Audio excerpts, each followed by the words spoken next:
Citi Field in New York, the New York Mets play the Washington Nationals in the opener of a day-night doubleheader. Today's game is brought to you by Jeep. New York Mets baseball on SNY is brought to you by Jeep. Visit Jeep.com today. By The Walk in theaters October. By Geico, the #1 insurer in the New York market. By Fidelis Care, quality health coverage, it's our mission. And by Toyota, see where Toyota takes you. Test drive one at your Toyota dealer. Toyota, let's go places. And a pleasant afternoon, everybody, and welcome to Citi Field. Gary Cohen, Keith Hernandez with you today as the Mets open their final series of the year against the Washington Nationals. First time home for the Mets as Eastern Division champions, and probably appropriate that they finished the season against the Nats, a team that dominated the Mets the last few years, was supposed to dominate the National League East this year, but it hasn't gone that way. Well, things have really gone disastrously for the Nationals and the Mets. You know, in late July, they had two series with them, and they swept both series, both here and in Washington, so they've gone 6-0. These games are meaningless right now, something that I predicted in late July, early August. But it should be an interesting series here because the Mets have something to play for, Gary. Like Nostradamus. Yes, they have put the home field advantage to play for. And I guess the question is, how do you play this day-night doubleheader when you've got the home field advantage to play for, but you don't want to burn your players out? Well, I think you got to go to the whip. I think it's very important that you get the home field advantage, have game 1 and 2 and 5 here at Citi Field. What's thrown what's messed things up is Steven Matz and the rotation. What are they going to do? This will all play out the next couple days. It's a cold, windy day. Wind blowing in should be good for the pitchers. Noah Syndergaard coming off a great start in Cincinnati his last time out. He'll get the game 1 start today. Well, Syndergaard 9-7. And, going for his 10th win. He was called up in May. That's a big number for him. I think this is his last tune-up. Probably 88, 90 pitches. His last start in Cincinnati was absolutely brilliant. He's 1-0 this year against the Nationals in 2 starts. And a very familiar opponent for the Mets this afternoon, lefty Gio Gonzalez. 11-8. It hasn't been a good year for Gio, but he's 6-1 against the Mets in 10 career starts at Citi Field with an ERA well under 2, and he's got 9 wins in 15 starts the last 4 seasons, the most of any pitcher against the Mets during that period. So the Mets start the final series of the regular season at home against their arch rivals, the Washington Nationals. Mets returning home with a division title in their pocket. All the action coming your way today on SNY.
Brought to you by Bedgear, performance betting of the New York Mets. Sleep cool like your favorite player. Bedgear.com. Sleep fuels everything.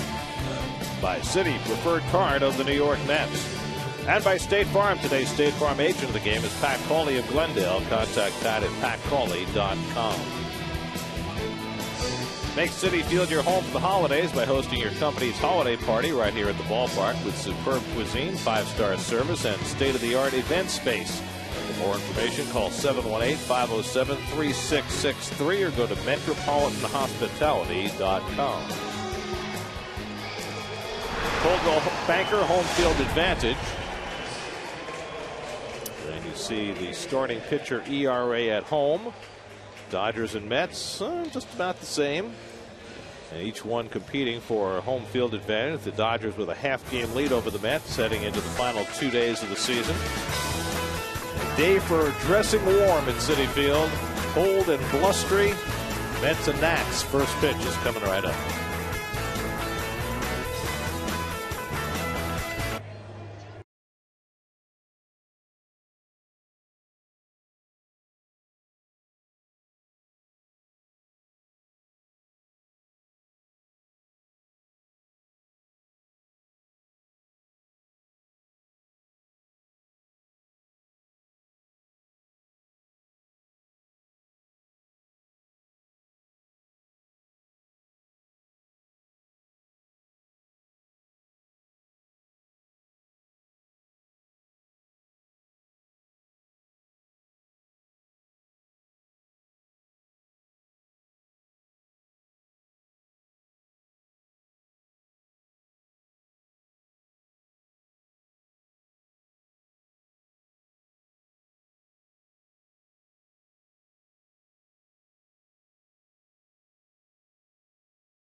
Yunel Escobar missed the last 4 games with back spasms. He's back in there, but no Ryan Zimmerman. He's done for the year with an oblique. No Danny Espinosa. He's out with a hamstring. Former Met Matt Dendecker gets in the lineup today in right field.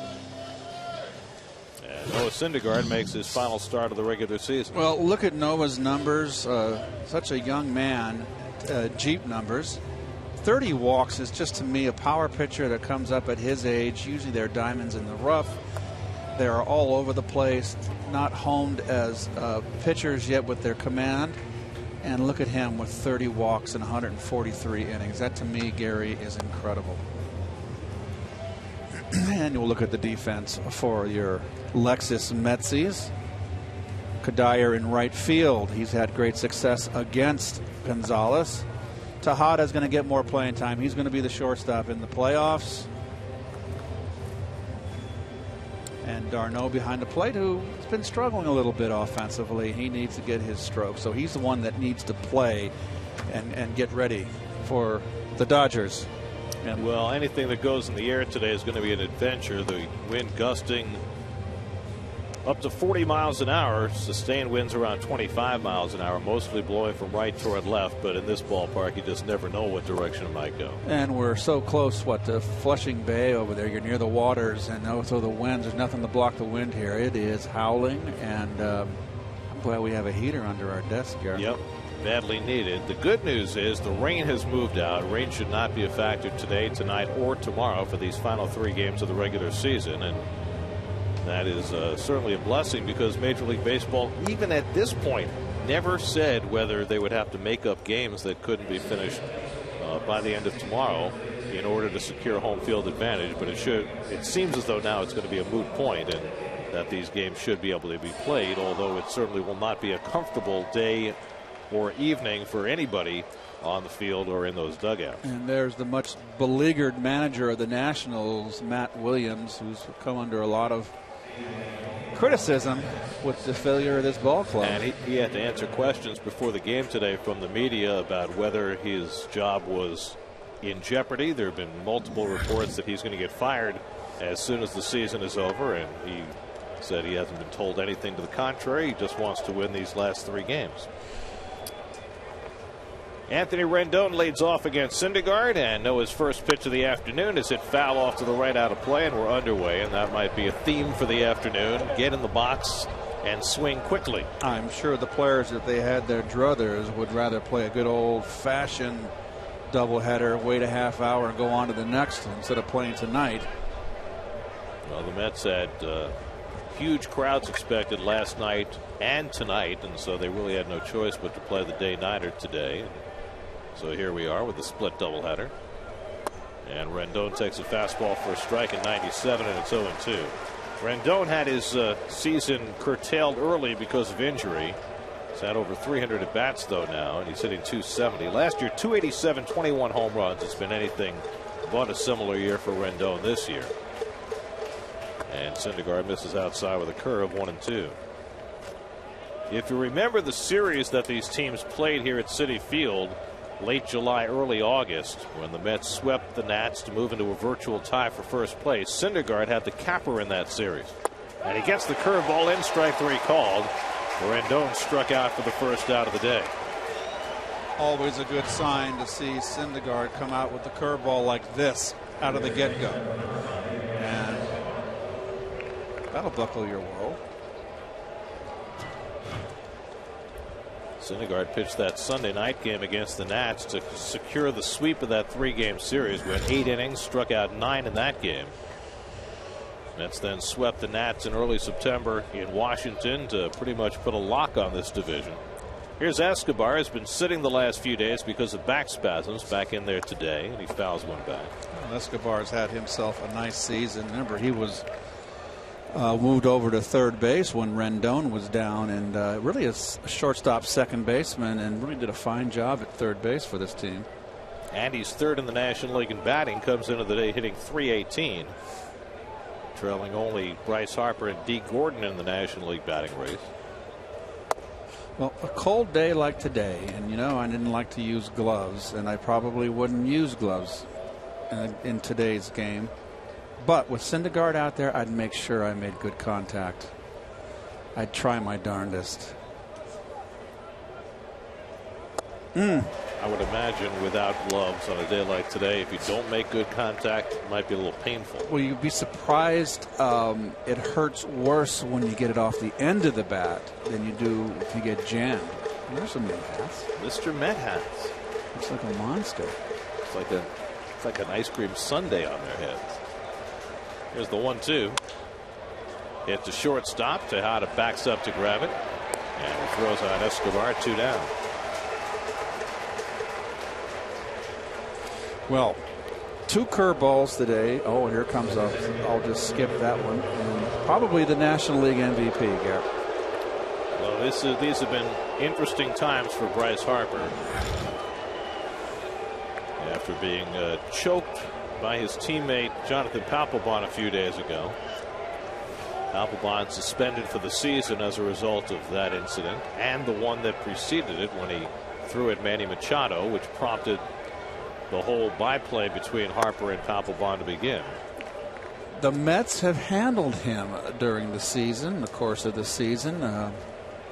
It's funny how that works, but obviously the good starting pitching has been a major factor. Well, Harper's hitting .331, just .250 against the Mets, and only 3 of his 41 home runs have come against the Mets. And they've got him out, Gary, with that high stuff, power stuff upstairs. He's a low ball hitter. And Syndergaard all out of the chute throwing 98. Well, he's going to win the most valuable player. I don't think the voting will even be close, and you look at those numbers and you can understand why. It's incredible that he does not have 100 RBIs on the season with the 41 bombs.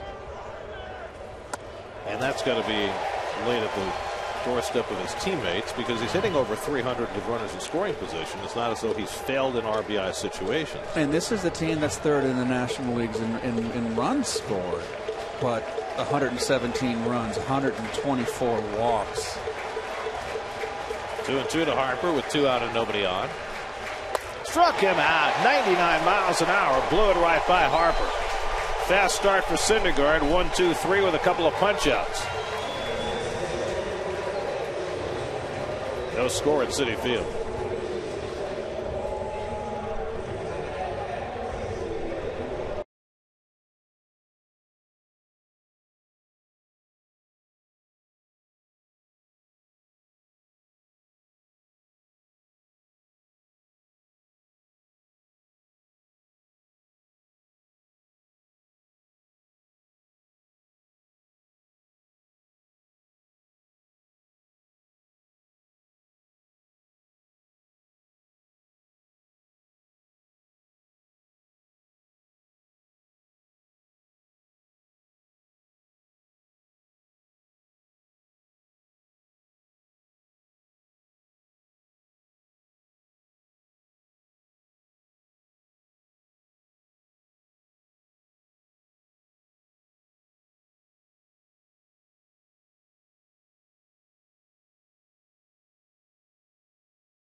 Of this day-night doubleheader, Juan Lagares gets the start against the left-hander. So does Michael Kadire.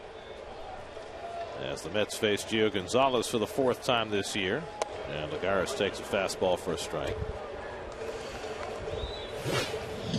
Oh, there's Gio's numbers, his Toyota numbers right there. I was fumbling with my papers. Sorry, folks. Lagares hits one the other way. 1 hopper for Rendon, and there's 1 out.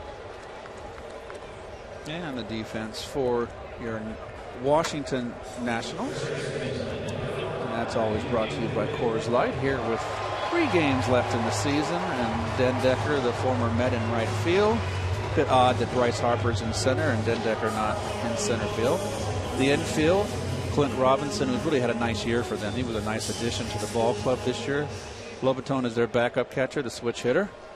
Robinson, of course, filling in for Ryan Zimmerman, who's missed most of the last month of the season. Here's David Wright. David doing his usual great job against lefties this year, hitting .371 against left-handed pitching, and he takes outside for ball 1. And he's done well over the years against Gio, 6 for 19, including a home run. 31st start for Gio this year, and in those 30 starts, only 100, almost a little less than 170 innings. So he hasn't gone deep in games. His issue has always been his control, 66 walks and 69 and 2/3. That's too many walks. That gets him in trouble. Plus, he's given up more hits than innings pitched.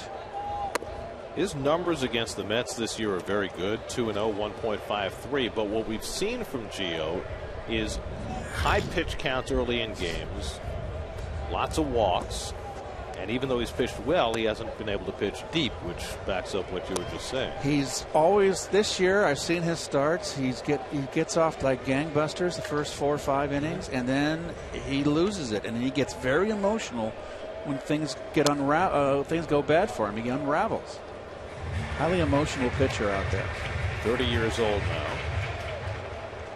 In the 4th year of a 5-year deal. 21-game winner back in 2012. Well, this is one of those days where it's advantage pitcher. It's hard. Pitchers out there pitching without any Gios out there without any sleeves. He's always in motion, even though it's not conducive. Baseball's a warm weather sport. But, oh, good pitch inside corner. David thought it might have been inside. Close. But as a hitter, Gary, you get 4 at bats, and you just feel like a rusty gate. Like you need, the 10-man out there swinging the bat. Well, many of the Mets regulars also haven't played a lot in this last week. Remember, most of the regulars had Sunday off in Cincinnati after they clinched Saturday. Then they had that long game Wednesday night in Philly, played the early day game Thursday, and most of the regulars sat again. Then they were rained out last night. So this is a day for everybody to kind of get back in a groove, because remember, they're going to have 4 days off between the end of the regular season and the start of the postseason. Monday, Tuesday, Wednesday, Thursday will all be off. Murphy takes one the other way, and he's got a 2-out hit. Well, Murph has really been the most consistent hitter. He's a line drive hitter. He's had a career high, 14 home runs this year. But Murph's a doubles hitter, and he's been very clutch, very, very solid in this stretch run. 12-game hitting streak now for Murphy, who asked into the lineup today. With the lefty going for the Nats today, preparing to face lefties at least 3 and maybe 4 times in a 5-game series against the Dodgers. Murphy and Duda both asked to face Gio today, whereas Granderson said, I'll play the second game instead. Okay, and also, Granderson's played every day. He leads this team in games played and starts. Remember, Terry went to a platoon with Duda and Murphy in that stretch run. So, yes, they're going to play. I mean, Duda's going to be in the lineup because one swing, boom, he can turn the game around, and Murph's been consistent, so they need to face the left-hand pitching. I mean, all those guys are going to be in there against Kershaw, against Brett Anderson, against Alex Wood, whoever the Dodgers throw in that series, lefty or righty. The only guy who's going to be platooned out is Michael Conforto. And the Mets will probably play, well, they can play Lagares or Kadire. Right. Against the lefty. Cespedes grounds one to Desmond, and he goes the short way, gets to Forrest, and that ends the inning. A hit and 1 left after 1 at Citi Field, no score.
Syndergaard.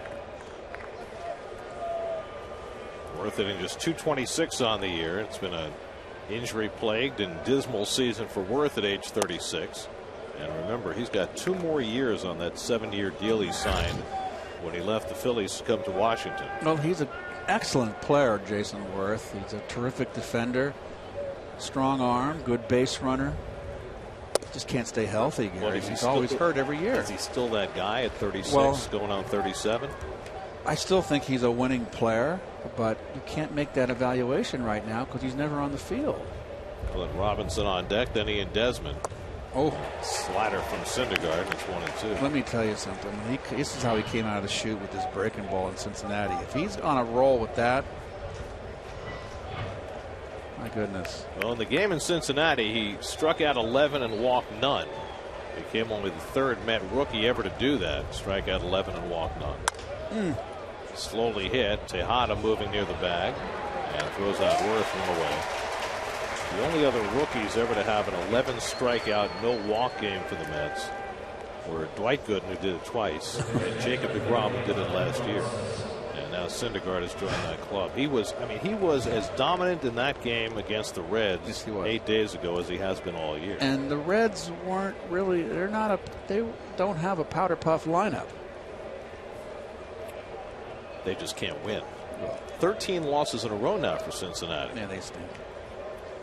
That's the Reds' longest losing streak since 1945. Covers a lot of territory, mostly because they can't pitch. Clint Robinson playing first base in the absence of Zimmerman gets one of the air to right center, and it'll slow down for Lagares. 2 out. A lot of wind blowing in today. Like Gary mentioned in the Oakland, I didn't pay attention. You're right, Gary. The wind is blowing in from center. You know, out of force of habit, was in my playing days, the first thing you do as a player when you come out in the field for BP is you look at the flag and see which way they're blowing. And I didn't do it. I was remiss in my duties. Can you see the flag from here? Here's Ian Desmond. These are the final days for Desmond in a Washington Nationals uniform, unless he is unexpectedly re-signed. He's going to be a free agent at the end of this year. Boy, turned down a long-term contract. We don't know exactly the dollars, but it's been reported it was over $100 million. Said no, and here he is having a .236 season, 19 home runs, 62 RBIs. Really a rough year for Desmond, who's really a nice guy, a good quality person. And really, the tone for his season was set on opening day. That's we're in Washington, and he made a couple of defensive mistakes behind Max Scherzer and cost the Nats a ball game. Those are all the guys that could be free agents for the Nats. It's a lot. Important people. I mean, you got the 4 this year, and then at the bottom you got Strasburg next year, who could be a free agent after next season. I got to think you got to find a way to get Zimmerman back. Pitching's the name of the game. Desmond down on strikes. 3 strikeouts in the first 2 innings for Syndergaard, who's got 6 up and 6 down. No score.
Michael Cuddyer leads off the home second against Gio Gonzalez. Cuddyer starting in right field against the left-hander.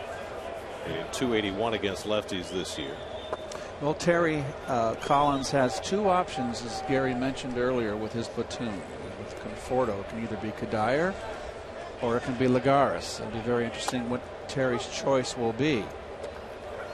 Well, it's clear that they each bring something different to the table. Lagares, you get better defense, a little more speed. Cuddyer, a lot more experience. And as far as it's six or seven or half a dozen of the other, but Cuddyer would be a better guy off the bench in my feeling. Strike three called there. Well, there's not a lot of postseason experience on this roster. Juan Uribe may or may not be available for the first round of the postseason. Eric O'Flaherty almost certainly will not be on the roster, and Eric Young may not be either. So you just don't have a lot of guys on this team who've ever been there before. Steven Matz right now is the one that's thrown the wrench into everything. That's you're juggling and finding out what you're doing with going into the playoffs is one of the best rotations in baseball, and it's kind of up in the air which way it's going to go. Well, when Matz first hurt his back sleeping in Philadelphia, everybody figured it was going to be a one-day affair, but it's turned into a longer-term deal than that. He got an injection when he went to the doctor yesterday. They're hoping will calm it down. He's due to lift from the center. And Harper circles in as the wind grabs him, and that's the second out. Well, and the hope is that even though Matz is not going to be able to pitch this weekend, that they can send him down to Florida to the Instructional League, pitch him Tuesday or Wednesday, and if they do that, then he'd be ready for Game 4, which would be the following Tuesday. I would love for him to be able to pitch tomorrow. And we got Harvey going in the second game. This is all tune-up time, and it's a shame really that with the wild card now you've got such a long wait. For the Mets and the Dodgers, all the teams that have won their divisions have got to wait 5 days to play. Travis d'Arnaud struggling coming down the stretch. He drives one deep center field, headed back toward the wall, and it's off the fence. Wow. Well, on a normal day, that ball's way over the wall, but d'Arnaud will settle for a two-out double. Wow, that is. Well, we know he's got pop. He crushed it. Right down the pipe fastball, down in the zone. This is almost a home run. Oh, halfway up, a little over halfway, but still against this wind. There you go. Get Travis going for the Mets. Oh, that's not a halfway up. That's run 2 feet from being a home run. 14th double of the year for d'Arnaud, the Mets' second hit, and now Tejada the batter. It appears they will pitch to him with first base open and the pitcher on deck. Well, Terry's been dropping hints the last few days, and he was even more definitive about it today, that it certainly looks like Ruben Tejada will be his starting shortstop against the Dodgers in the division series. Such a delicate balance when you have a series coming up that you expect to be dominated by pitching on both sides. Do you go for defense? Do you go for a guy who can be a game breaker? Well, my feeling is with the first 2 games are going to have 4 quality starters. I want defense.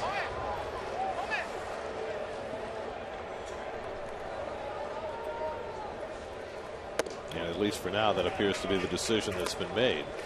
And that Tejada will get the call over Wilmer Flores. Defense on the infield is not a strength of the Mets also. It's, you got Duda, who's lumbering. He has good hands, whatever he can get to. He's solid. Daniel Murphy, range is not great. Tejada's range is not great. And David Wright, with his spinal stenosis, has lost a little lateral movement, which is to be expected. So going forward, looking ahead, the defense on the infield is suspect. The question is, does that matter as much when you have a strikeout staff like the Mets have? 3-1 to Tejada, and he pops it up. Wynn's going to take it toward the seats. Robinson and Lobaton, and Lobaton can't catch it. Tough play for the catcher. You saw the wind brought it back. He overran it. But I also think he was distracted by Clint Robinson, the first baseman. And if the first baseman can get there, it's an easier play. That's got to be his ball. You got to call him off. They will charge an error on Lobaton for prolonging the time at bat. So a little indecision on Robinson's part. We saw he wasn't calling him off. He could have made the play.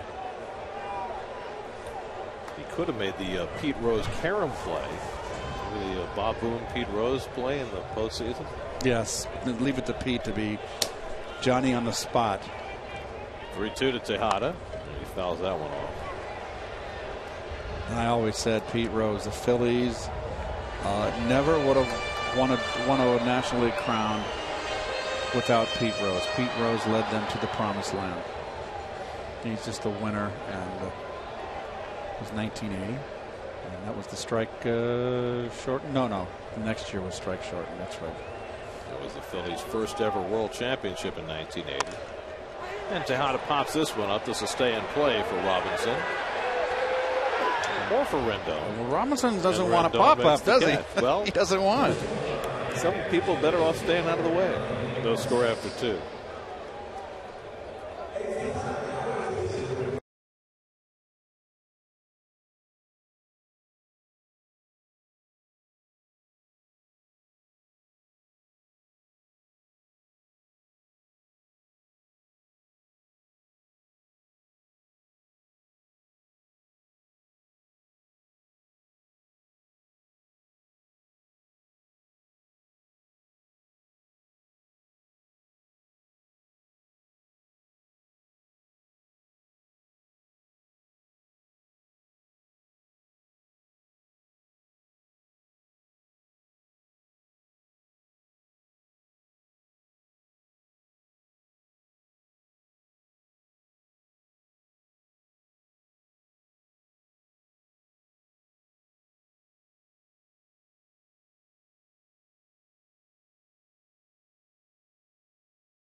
MLB.com at bat, the #1 app for live baseball. Enjoy live look-ins, highlights, replay reviews, scores, StatCast, live radio broadcasts, and more. Download MLB.com at bat for your smartphone or tablet now.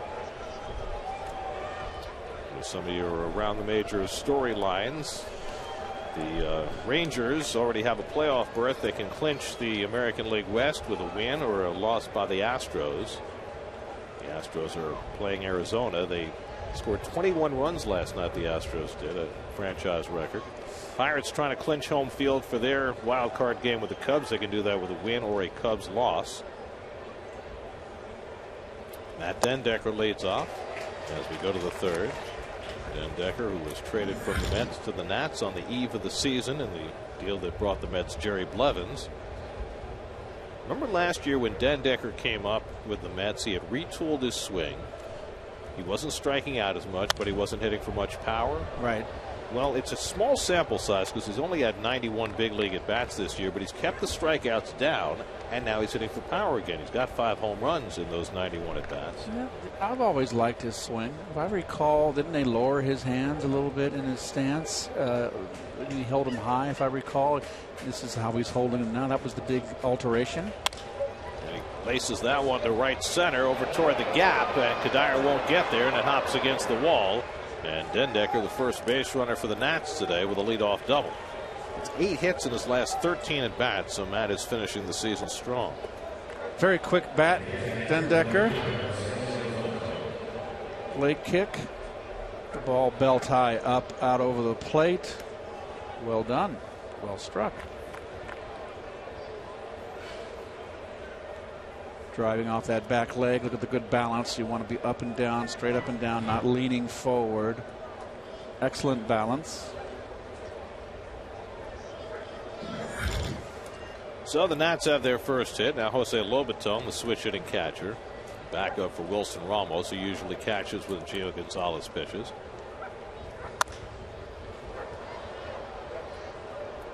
Lobaton they acquired from Tampa, did they not, Gary, a couple years ago? Yeah, played for the Padres, played for the Rays. Considered an outstanding defensive catcher. Gio Gonzalez with the jacket on deck. This is one of those days when we might see pitchers adopt the jacket on the bases.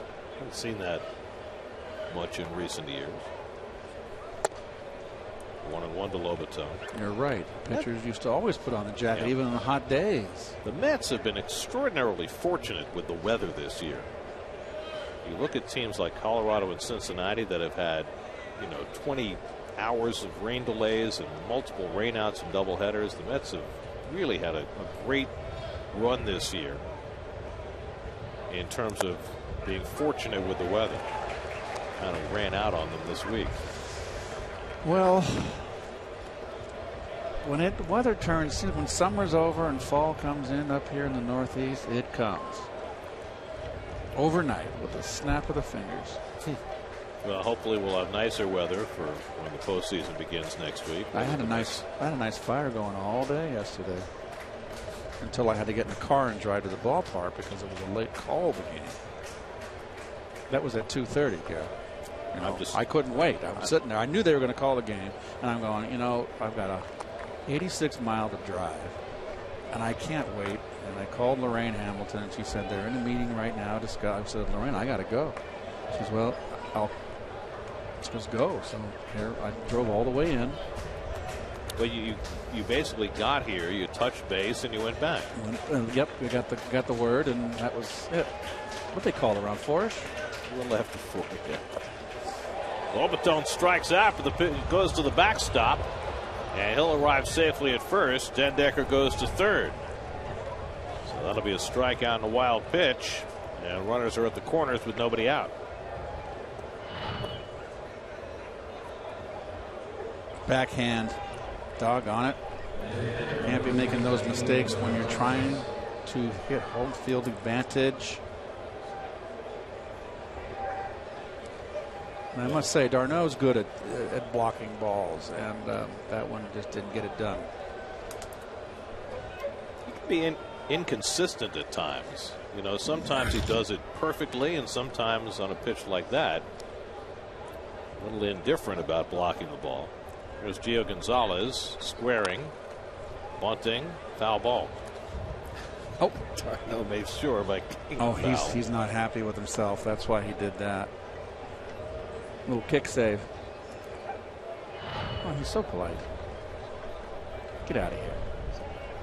Just making sure. He's probably figuring I got to squat here for 9 in this cold weather. I'm not bending down for that ball. I don't blame him. You got Dendecker, a fast man at third, so he can follow right down the line and potentially break for home. Gonzalez gets it down. Duda checks the runner at third and gets the out at first. Nicely handled. Sacrifice successful. 3-4, moving Lobaton to second. Well, ideally that bunt would have been pushed down the third base line to David and forced him to come in and field it. And if we can get a look at that, David realized right off the bat that the ball was to the right side of the mound. He broke back to third base and did not allow Dendecker to creep down the line. Watch David and left your screen. Well done.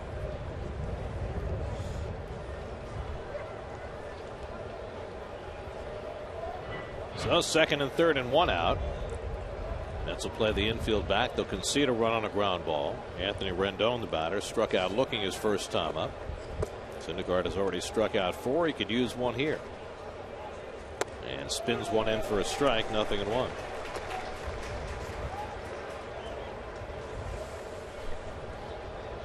Rendon is one of their better young players.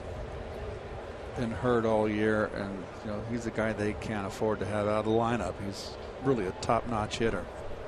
Well, they went through a long stretch when they were missing half of their lineup. Rendon and Worth and Zimmerman and Span were all out at the same time. But even when they got those guys back, and they've been back for a long time now, they've never hit on all cylinders offensively. The only guy that they subsequently lost for the year was Span. He had hip surgery.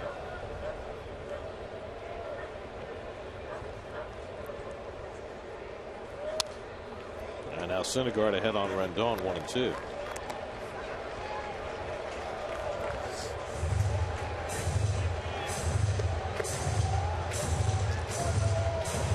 What a tiny glove that Syndergaard has. Big old giant Thor with a little tiny glove. It just looks out of proportion, doesn't it? Well, it's just he's so big. An optical illusion. Oh, Rendon caught looking. 2 men down. Needed a strikeout. Got a strikeout. Well, the curveball sets up the fastball away. Beautiful paint right there. 98 on the black. Yeah, he knows. What can you do? He gets set up, Could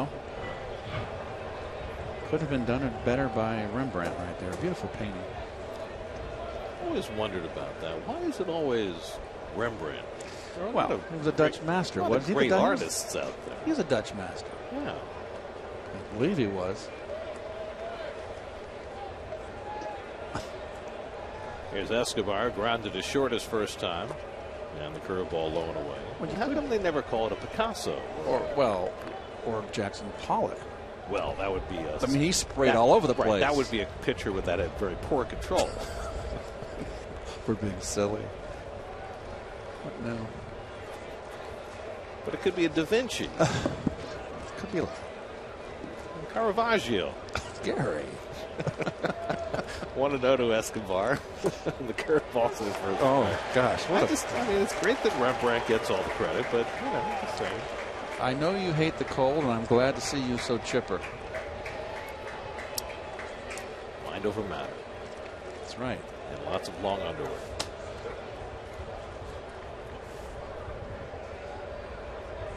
Escobar grounded to short his first time up. Lifted out to left. Out of it. Over comes Cespedes. Side retired. Lead off double. Syndergaard leaves them stranded. No score in the third.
Rusty Staub saves the game for Stone with a pretty over-the-shoulder grab.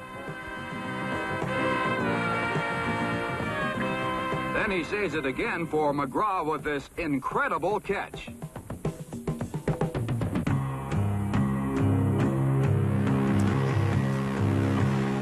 good to look at video of Rusty Staub back in his heyday, and we're happy to report that Rusty is feeling much better after a little medical issue. Yes, Rusty was hospitalized, still is in the hospital in Ireland. He was over there playing golf, and we've got word that he is much better, and I think it's going to be released in 3, 4, 5 days, and he's anxious to get back to the States. I wish Rusty the best.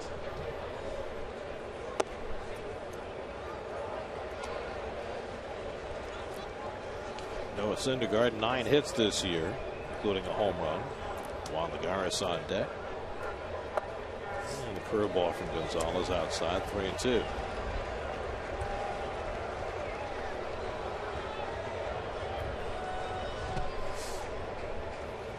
And that's ball 4.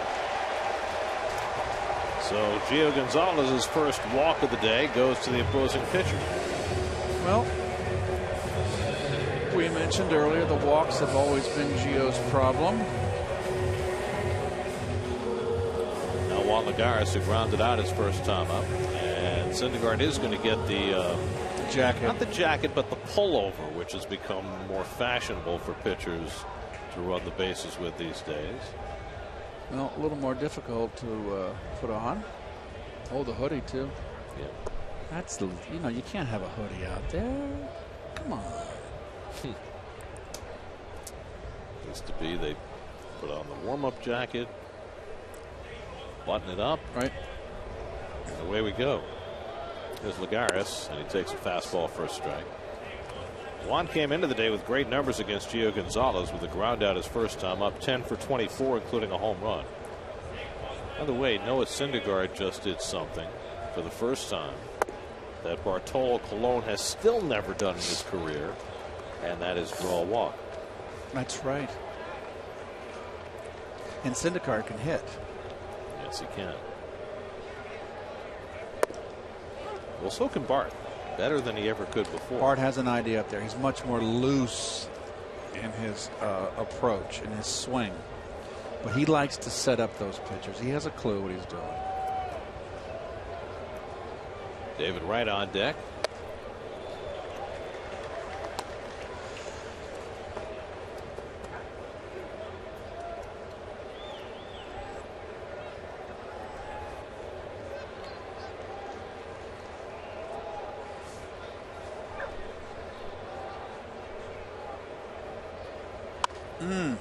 Lagares got jammed. I don't know how he didn't break his bat. Or his thumbs. It's just as close to his hands as you can possibly get. How did bat withstand it? Oh, Pepsi. Ooh.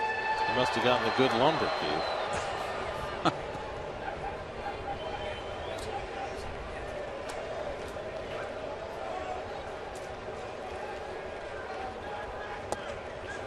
Curveball wraps around the plate, and it's 3-2. There's Gio talking to himself again about that. Saw his reaction to that hanging curve. 4 full counts through the first 10 batters already for Gonzalez, and as we mentioned earlier, this has been his issue. He just builds up big pitch counts early in games. Strikes out Lagares with a high fastball. That's his 3rd strikeout. So 1 away. Up and in Cheddar, good spot. No, all the changes in the game today. That's still where you. Still a tough one to hit. A 4-seamer right there, you can see. That's for a dart. Straight gas, wants to locate it inside, and did. Now David Wright, who went down looking his first time up.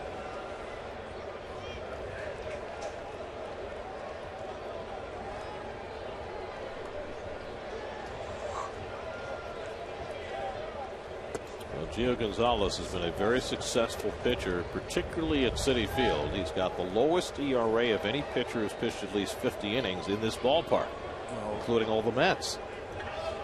It's presented by DraftKings. Play daily fantasy baseball for free on DraftKings.com. Enter promo code NYM for free entry. Keith mentioned it earlier. Since he came into the league in 2012, Gio has 9 wins against the Mets, and no other pitcher has more than 6. Cole Hamels has 6, Jordan Zimmerman has 6, Gio has 9, including 2 this year. David hits one in the air to left field. What's the wind going to do? Back toward the corner. Worth at the wall. And it goes foul. So the wind may have blown it. That ball was fair all the way, but the wind grabbed a hold of it and worked it foul. But you can see the flags above the left field. You can see it blowing to left field right there. And that pushed that ball foul. To get the guard. Security guard. Surprised by the entry of the baseball into his little alcove. Johnny on the spot.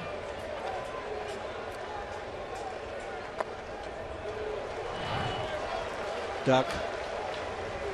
Oh, it got him. Right on the back. It's okay. A grazing blow.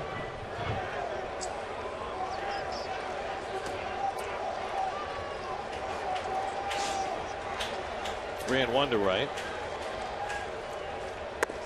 And David takes ball 4. Borderline pitch.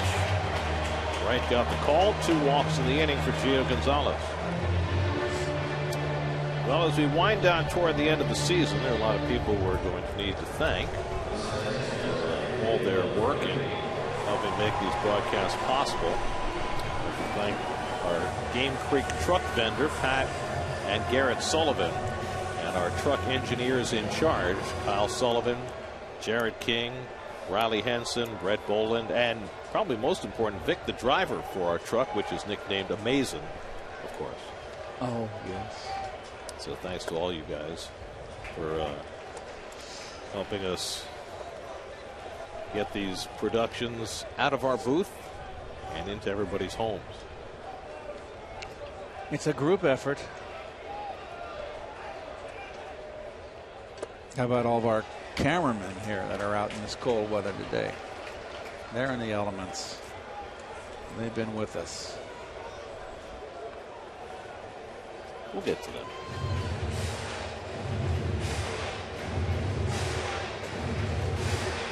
Good thing about our cameramen, most of them work December football games around here, so they know how to dress for the cold.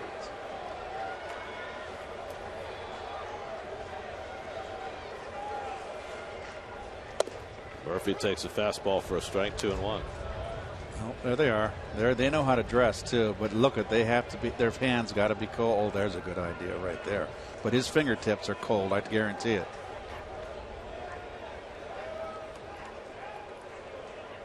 Two and 1 to Murphy with a base hit to left his first time up, and Gio falls behind him 3-1. So this is Gio's problem here, and you know he's not wild as a March hare. He's wild around the plate. Murph can do some damage here. It's his pitch to hit.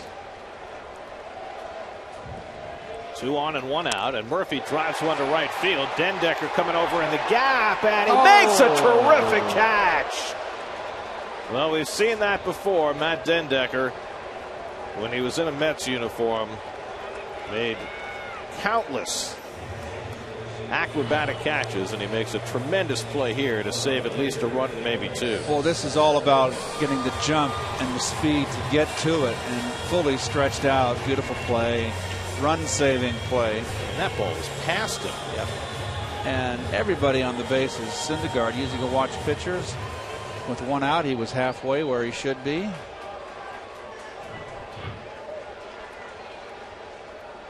Well, Dendecker's a natural center fielder, and we've said this many times before. Had circumstances been a little different, it would not necessarily have been Juan Lagares who got the promotion 2 years ago to become a Gold Glove center fielder. It might have been Dendecker.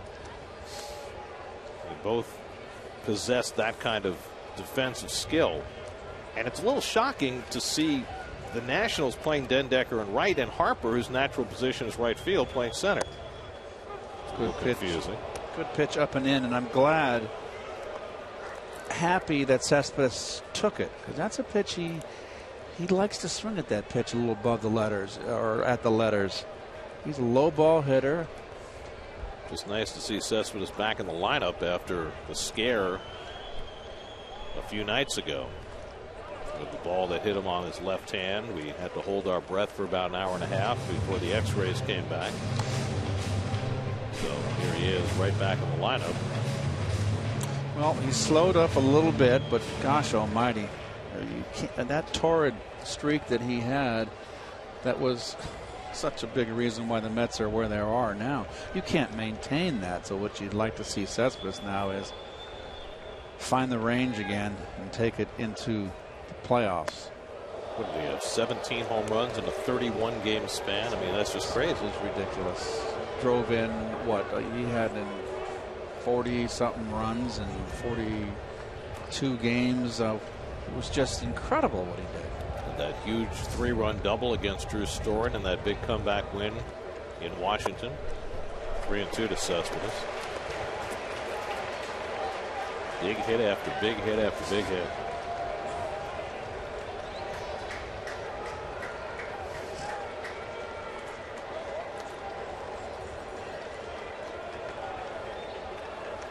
Syndergaard and Wright will be running.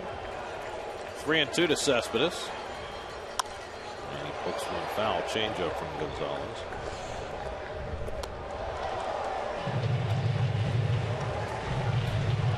But again, here's Gio Gonzalez, third inning, over 60 pitches. And you were talking about how few innings he's worked this year, and that's why.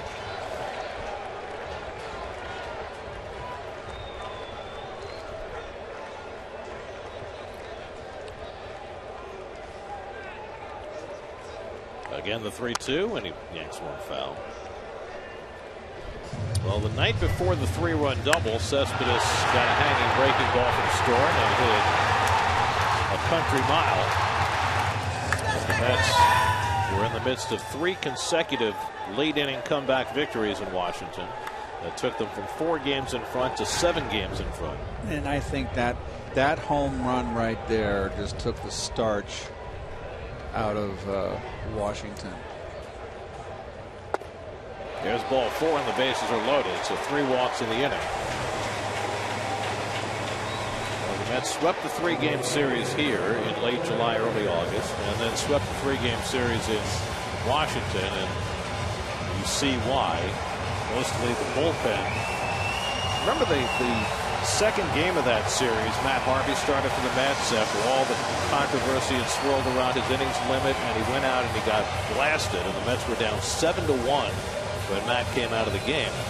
And then the Nats bullpen had that meltdown inning where Matt Williams kept bringing in another guy and another guy and another guy to get walking the ballpark, and then Storen gave up that big double. And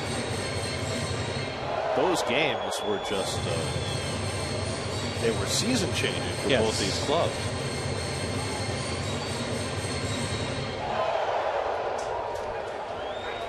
So the bases loaded on walks. Syndergaard, Wright, and Cespedes. Gio's thrown 32 pitches in the inning already, and now he faces Kadire with the bases loaded and 2 out.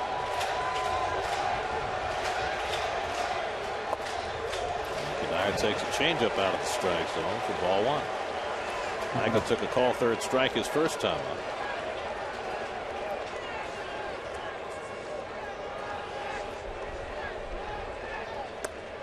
And fastball strike, 1-1.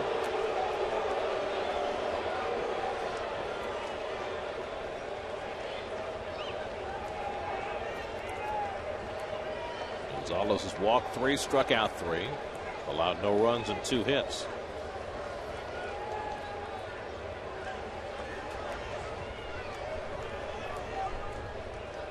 And the curveball dribbled foul, 1-2.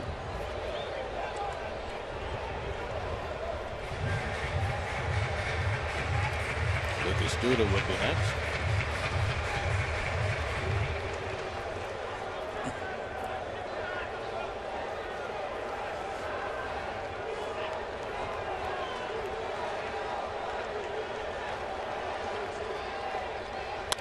Kadire grounds one to short. Desmond with the flip, and that retires the side. Gio Gonzalez works around 3 walks with some help from the former Met, Matt Dendecker. Dendecker, highway robbery of Daniel Murphy, keeps it a scoreless game after 3.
closing the series here. They met on opening day, and after battling on fairly even terms, the Mets took charge in late July. Wilmer Flores, the walk-off home run that got the whole thing started. Kirk Neuenhuis, that huge pinch hit home run that he hit in the final game of the series. And then it was Yoenis Cespedes going deep against Drew Story.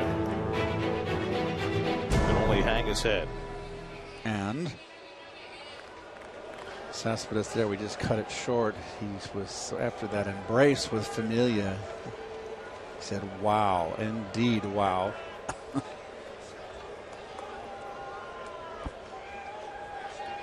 Bryce Harper leads off in the 4th inning of a scoreless game.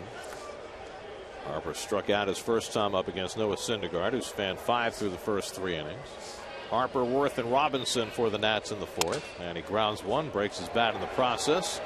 And Murphy makes the play, 1 pitch and 1 out. Well, continue to befuddle Harper, who's really fighting for a batting title here. Coming to the game hitting .331 with D. Gordon in Miami at .329. So the batting title is very much up for grabs. He also had been leading the league in on-base percentage all season until just the last day or two. Joey Votto passed him. Votto, by the way, remember we were following that in Cincinnati, chasing a Pete Rose club record, tied it last night, 48 straight games. Votto has now reached base amidst the Cincinnati horrible finish as a team. You know, you don't see too often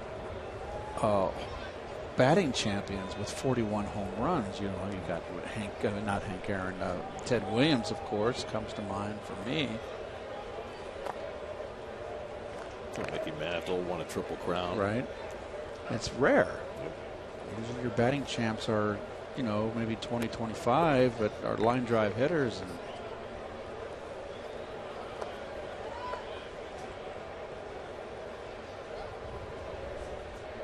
Jason Worth grounded out to short his first time up. Well, there you go. And that's, I guess, current. Then what the Nats are playing, I mean, the Marlins are playing tonight? No, they're playing a doubleheader with the Phillies. Okay. Starting a little later. Ball in for a strike to Worth. I got to send out an SOS here. I made a major error in judgment in my sock selection this morning. I did not bring my winter warmies, and this is a SOS. No, we're not going to show them. I got boots on, but this is a SOS to Kevin Kerst down in the Met clubhouse. Our clubhouse guy has taken great care of us all year. Could you send me up a pair of those Met socks that are so warm, like you did in, I believe it was in Cincinnati when I failed to bring warm socks. Could you do it again? I'd appreciate it. You got Nike, I'm going to be toast. Well, not toast. I'll be frozen. Just remember, though, that Kevin's got 38 players. He's got plenty down here. I'm just saying. Yeah. Kev.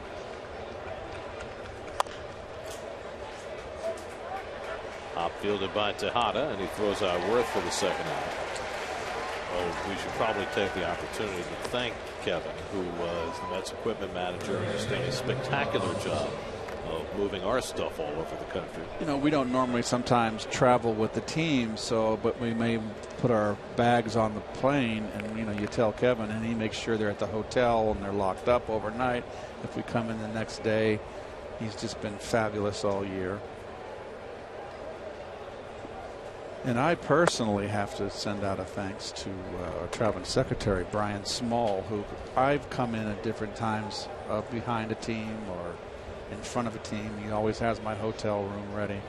If I need tickets on the road, he's been very, very good for me and taking care of me. So thanks, Brian. That's no tiny affair.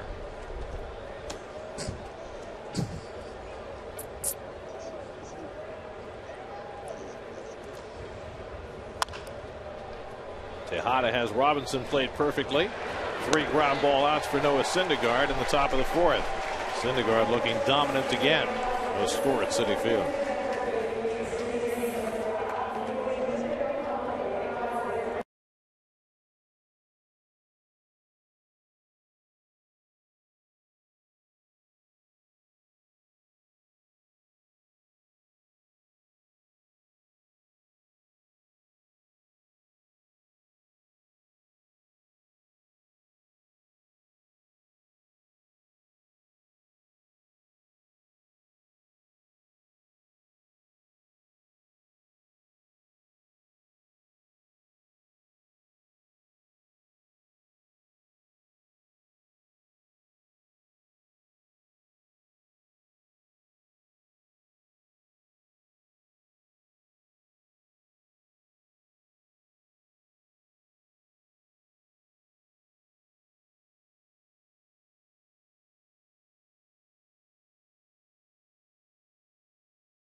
Lucas Duda leads off the home 4th inning and takes a curveball strike.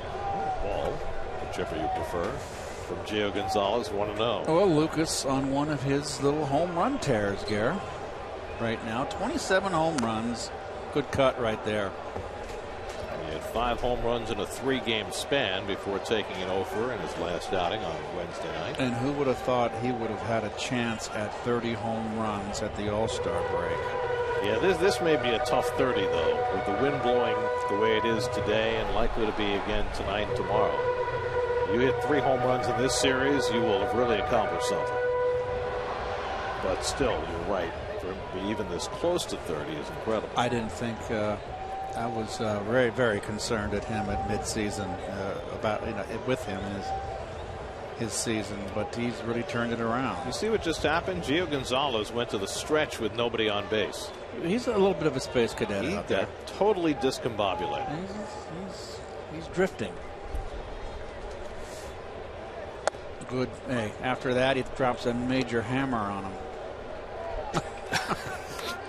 Well, it's his last start of the year. His team has long been knocked sideways and just trying to finish off his season, and he's got himself talking to himself, which we've seen before with Gio. High-strung kid. His family is from the New York area. He grew up in Florida.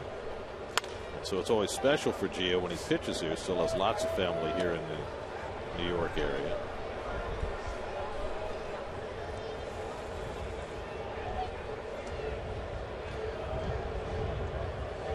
I did burn a nice fire yesterday morning, Garrett. Let me tell you. Duda down on strikes. That's 4 for Gio. Cold yesterday morning. It was cold this morning. Were you baking bread? No.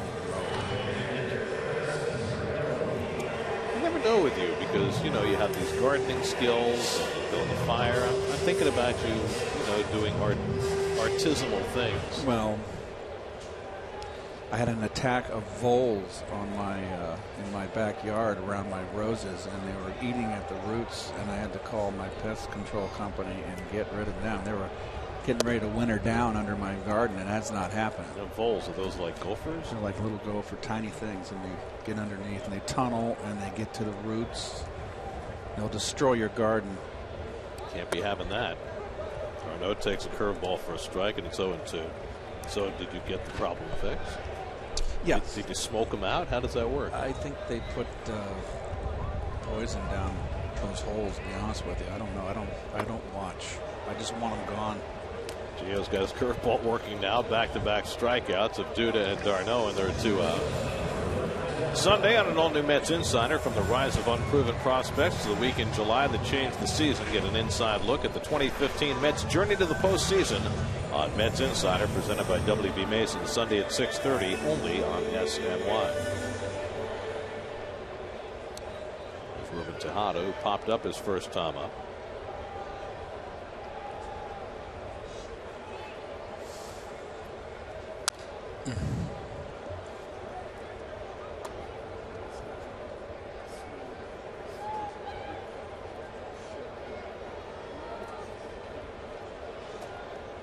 Mets have had just 2 hits against Gonzalez, but he's walked 3. And that's why he's getting close to 80 pitches working in the 4th inning.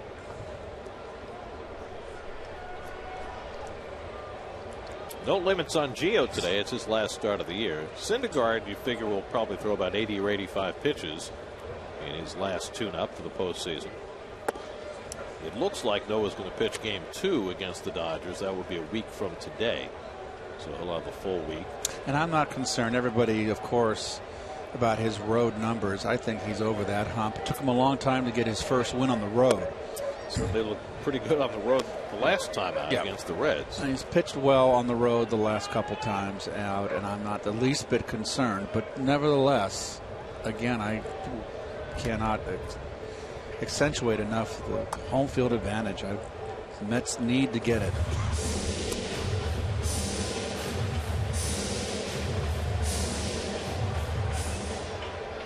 Well, I think the Mets want home field advantage. I don't think they'll go to the wall to get it. Well, we're fortunate. The Mets are fortunate, that is. that the rain is pushed out and that Hurricane Joaquin is moving out to the ocean. Because if it had come up straight from the south, Gare, oh my goodness, look out! It would have been rain through Tuesday.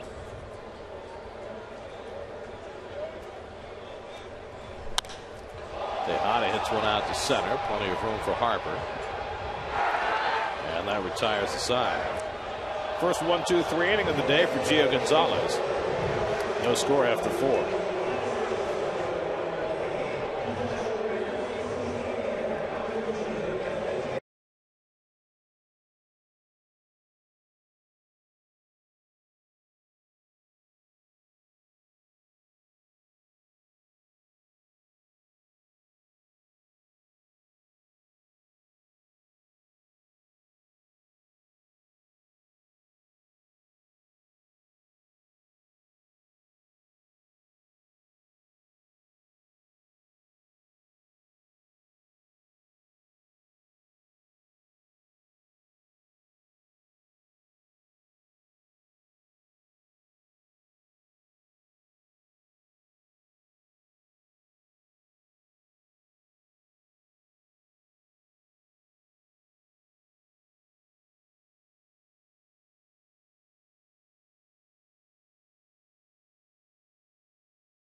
Slow Motion is brought to you by your Mercedes-Benz Tri-State dealers. Visit them on the web at searchmercedes.com.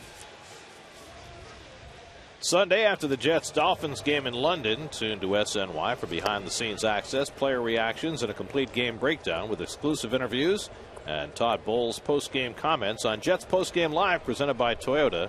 Sunday after the Jets-Dolphins game, only on SNY. Fifth inning, no score in the opener of this day-night doubleheader. The afternoon game being the makeup game from last night's rainout. Ian Desmond takes the curveball high from Noah Syndergaard. Desmond struck out his first time up. Syndergaard, unlike Gonzalez, very economical, only 50 pitches over the first 4 innings. Oh, there's a good one.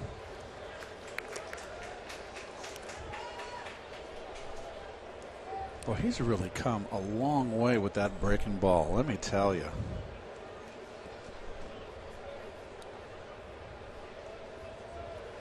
He messed around for a while with a harder breaking ball, a slider, no more in the 87, 88 mile an hour range. But over the last 2 or 3 starts since he's dialed it back, he has been awfully good with that curve.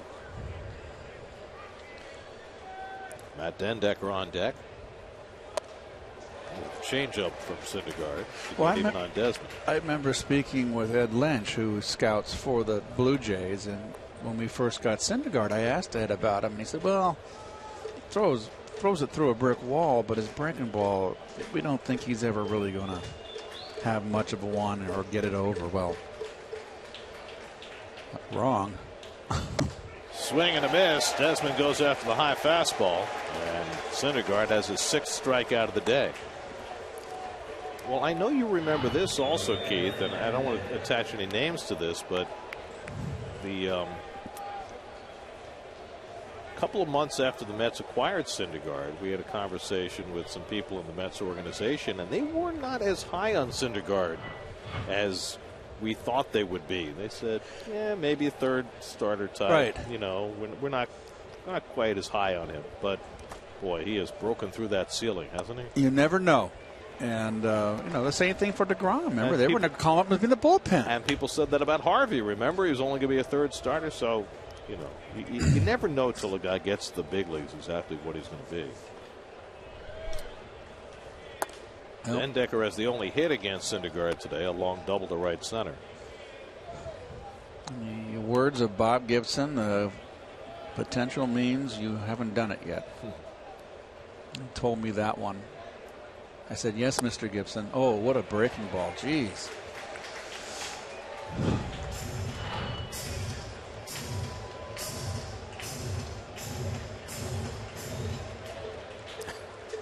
The incredulous look of Matt Dendecker after that pitch. Look at that expression on Syndergaard's face. Oh, strike 3 call. Fastball painted the inside corner. 7 strikeouts for Syndergaard. Boy, oh boy, oh boy. A wealth of riches. Youthful riches. After his last spectacular start in Cincinnati, we started asking the question, would there be circumstances where the Mets would consider throwing Syndergaard in Game 1 of their division series rather than holding him back for Game 2 and give him a chance to pitch 1 and 5? And I was told definitively no. But remember this, the way the schedule works for the division series, if you pitch Game 2, you can pitch Game 5 on regular rest. So even if he pitches Game 2, say he outpitches whatever DeGrom does in Game 1, they could have the option of bringing him back into Game 5. And he wouldn't be on short rest. Just saying. Or he could be there for middle relief if DeGrom falters. Because this is at this point it's. Well, he's been the most dominant pitcher the Mets have had coming down the stretch of the season. Lobaton grounds out. 9 in a row retired by Syndergaard. Halfway through at Citi Field, Mets and Nats no score.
Noah Syndergaard will lead off for the Mets in the bottom of the 5th.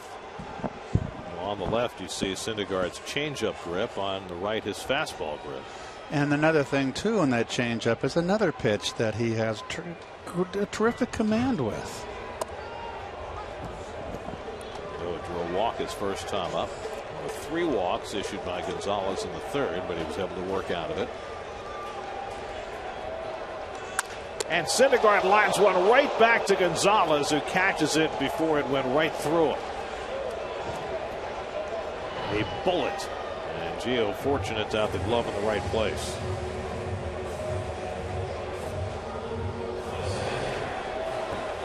Ripped.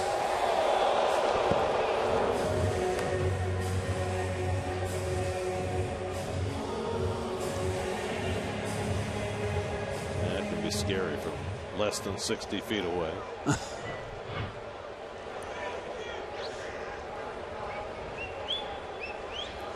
So one hard out and nobody on. And now Lagares is grounded out and struck out 0 for 2. So Kevin Kearse was Johnny on the spot. It took less than 5 minutes for Keith's bugle call to go out for warmer socks. Yep. He got me in 2 pair too, so it's even sweet. Thanks, Kev.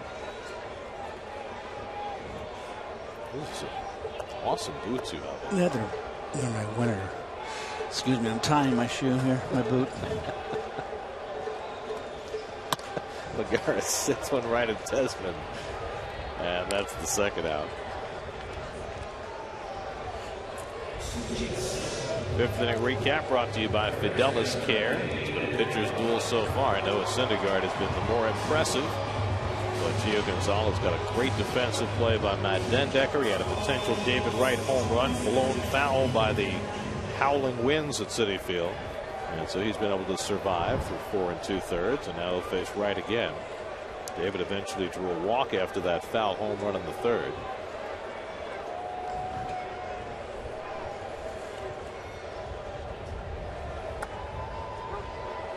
A little mist being born on the wind right now. It's like it's getting a little moist. Very well put, Gare.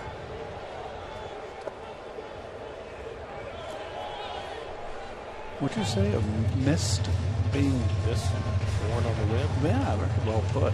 It is. I can see it. You're right. Yeah, you can see in the lights. Just to make it a little more uncomfortable. Oh, that ball's low. Gio's had some borderline calls not go his way. Danny Murphy on deck. There you go. Hot chocolate. Whoa. Just a little hot.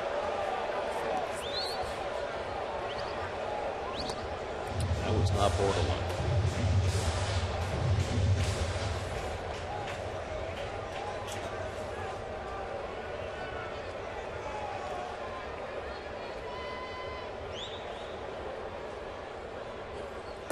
And David goes down on the backdoor curveball. 6 strikeouts for Gio Gonzalez. Mets have now gone 22 straight innings without scoring a run.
Coast power and gas, and you see Noah Syndergaard at the top of the heap in terms of average fastball velocity for starting pitchers. And of course, Carlos Martinez there at the end, the bottom, is unavailable. He is out for the playoffs, the Cardinals. Well, there was no ceremony raising it, but the flag is out. Oh. Mets 2015 division title flag. Excellent. Which, you know, the Mets hope to replace a couple of times before this season is over. Absolutely. So what happens? Okay, if they win this first round and they're not National League champs. Right. The first round doesn't make you champion of anything. Right. It makes you winner of the division series. Correct. But if you win the league championship series, now you would be National League champions. And then, of course, World Series champions. So those would supersede that banner, and it would probably come down. And of course, the flags at half-mast in the horrific shootings in Oregon. They're flying at half-mast. Gonzalez chases the curveball. 8 strikeouts for Syndergaard, who's now retired 10 in a row.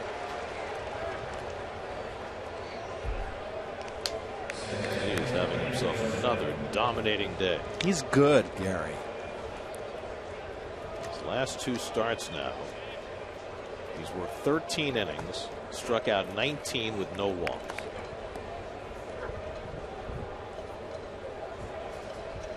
He's already struck out Rendon, looking twice today. And that curveball in for a strike.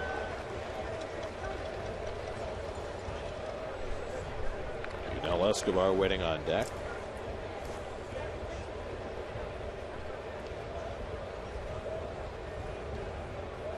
He's had his way with Rendon.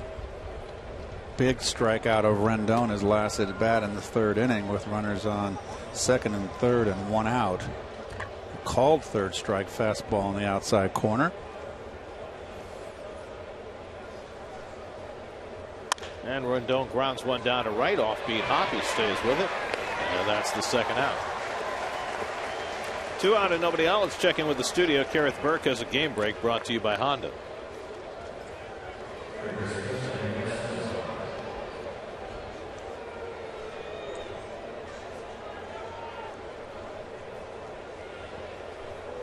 Wow. Angels beat the Rangers last night on Albert Pujols' 9th inning single. They would have to run the table to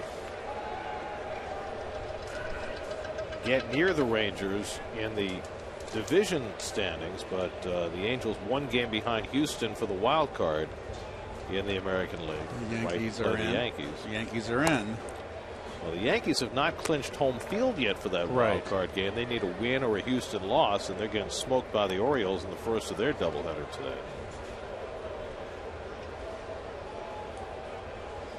Oh, just an excellent breaking ball.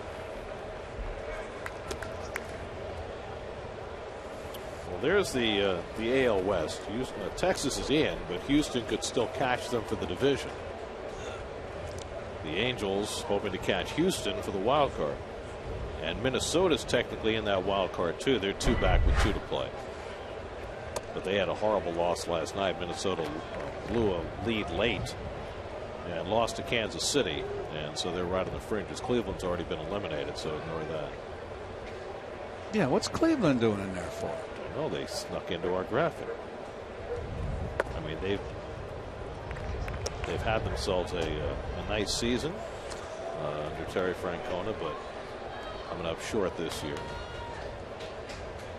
But they're a team to be reckoned with going forward with all that pitching. 3-1 to Escobar. And a full count. And that hurt. Yep. Oh well. Cespedes playing I'm sorry, Lagares. Forgive me. It's been such a long time since Lagares has been in center field. That's not surprised in him playing shallow. With the wind blowing in, it's probably the right way to play. 3-2 coming. And he decided to go with heat. Yeah, on after the hands. Someone's made it pretty obvious that they've got donked on their fists and they got bees, and you just come inside.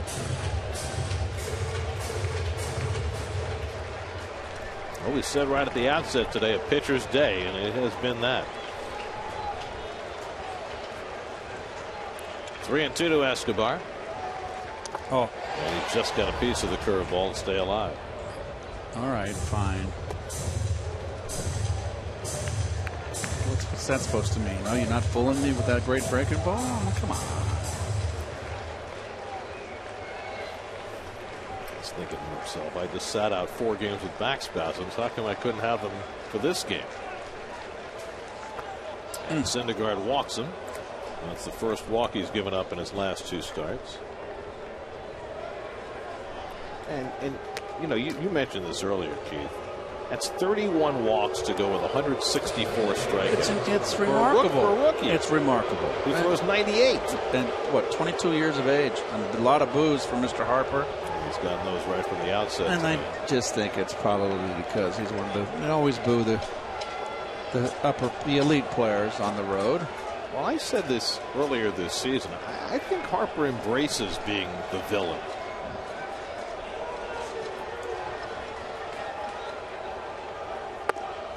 You know, I think he kind of revels in the opposing crowds booing him.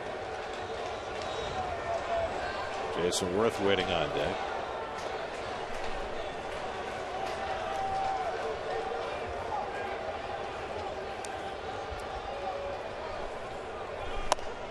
Syndergaard overpowers him, and it's 1-1. That's right where he likes it too, out over the plate and down. That's where you don't want to pitch him.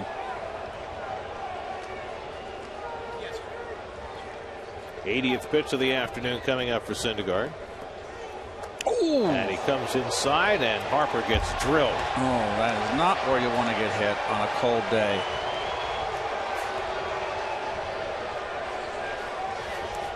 Right on the knee. That's got to hurt.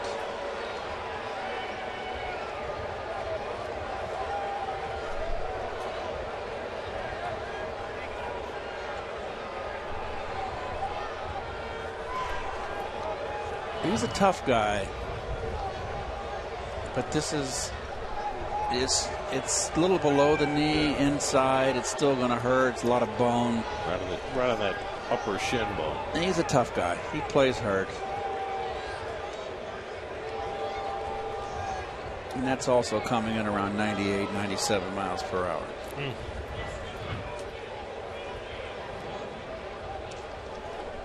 Williams wants to make sure he's okay. Meanwhile, Dan Worth is going to go out and talk to Syndergaard. Only the 3rd batter Noah's hit this year in 149 innings. He's not a headhunter or a knee hunter. See if Harper plays the night game. I mean, he's got something to play for, Gary. He's got the batting title at stake. You know, you can't sit on it. And if you say D. Gordon has an 0 for 4, you can't sit out. You've got to earn it. I won't. Well, that leg may swell up a little bit. He may have no choice. Well, we'll see. I bet you he plays. He's hard nosed. Tony Tarasco, former Met, who was the Nats' first base coach. So Worth will bat with 2 out and 2 on. He's been up twice, grounded out to short both times.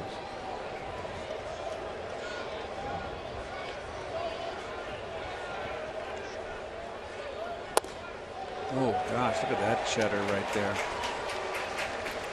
Don't forget, this is the first half of a day-night doubleheader. Our Game 2 coverage begins at 6 o'clock. If the Game 1 coverage is over by then, and you never know. My mover's coming to the game. Your mover? Jerry. Oh. You wish. It's too soon. Let's have a few pieces. Jerry Seinfeld, of course, is going to request it to come into the booth, and I'm just thrilled that Jerry's going to come in and join us in the second game. You know, he knows he's got an open invitation, right? Exactly. And diehard Met fan.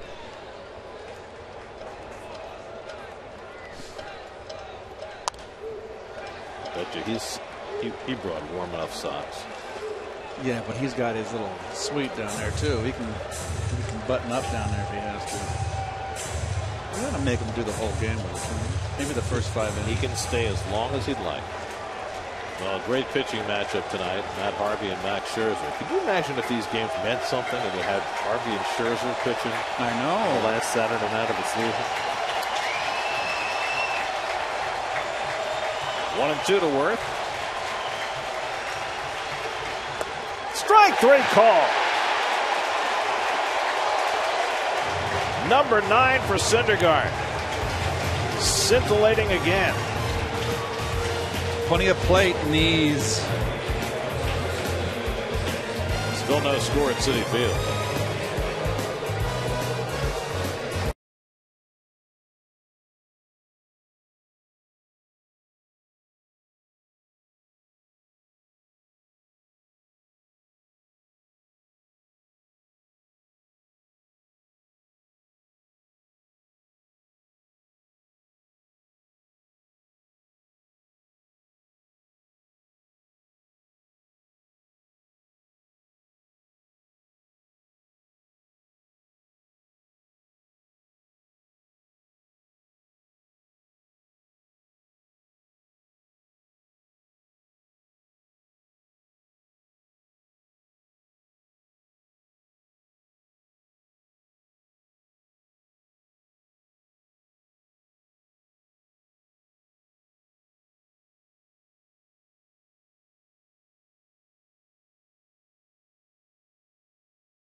Oh, Alabama. We're not.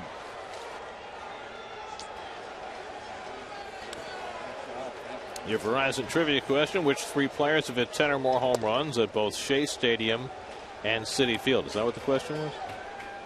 That includes Mets, right? Okay. David Wright obviously is one of them. Yeah. Danny Murphy up, leading off for the Mets in the home 6th. So what 3 players, not 3 Mets? Right. Okay.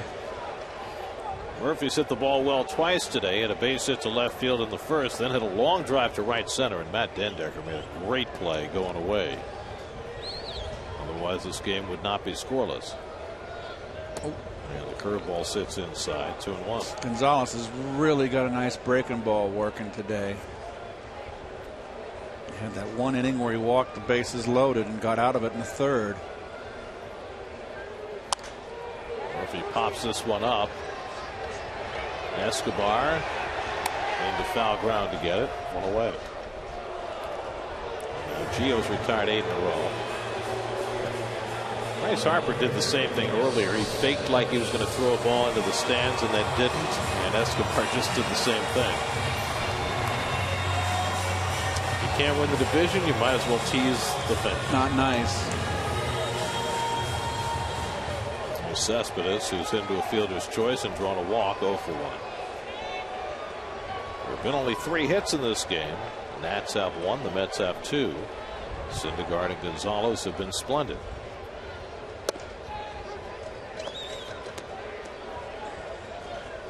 No warm-up action in either bullpen. Gonzalez pushing toward 100 pitches.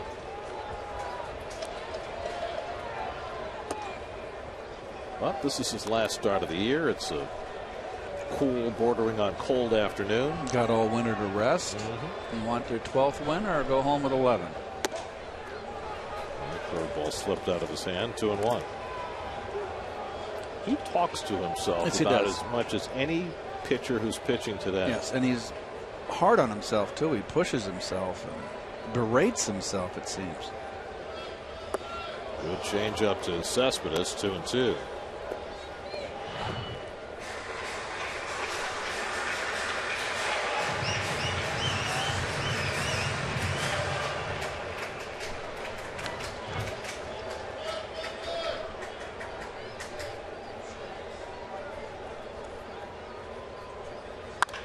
Yanked toward the hole, a base hit for Cespedes. So Gio came right back with the changeup, and Cespedes able to get on this one, and the Mets have their 3rd hit of the day. Changeup again in a great spot too. Down, let go with one hand, stayed back. Doesn't get a lot of locomotion going in his swing, Cespedes. Another one of those upper body strong guys. Here's Michael Kadire. Let's check in with Steve Gelb. Steve? Gary, Michael Kadire is a guy that Terry Collins thinks, if he wants to be, could be a major league manager within 3 years of his retirement. Terry loves the way that he thinks the game. He loves his temperament, but that unique way of which he thinks the game. He gave a perfect example a few weeks ago. Mets were playing the Marlins, tie game, 2 outs, nobody on base for the Marlins, and the pitcher spot was up in the order. Kadire went over to Terry Collins and said, you ever think of walking this guy and make D. Gordon hit right now? That way he can't lead off in the next inning. And even if he gets on base here, he can't use his speed because there's going to be a person on second in front of him. Terry said, I would never do that. I wouldn't put the winning run on base. But it is an interesting take on the game that could benefit him down the road. Well, thinking the game is a big part of being successful in this game. Hope Steve's warm out there. He's out in the elements. Yeah, he was out in the elements for about 5 seconds to do that report. I guarantee he's back inside. Well, he's got that SNY Patagonia top coat on, whatever the heck it is. Patagonia, whatever. But does he have the Kevin Kierst socks? Maybe not. Maybe not. 105 pitches for Gonzalez. No hint of action in the Nats bullpen. 2-1 to Kadire, who's 0 for 2 today. Lucas Duda on deck.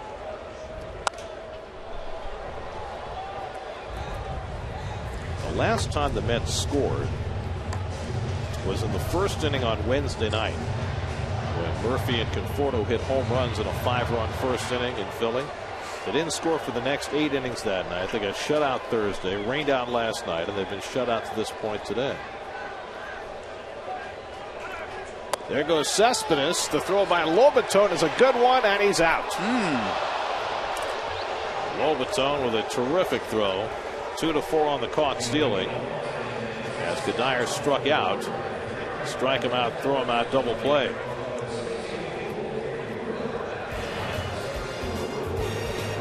Inside corner fastball. Gio really on top of his game. And let's see if he got the tag on the back.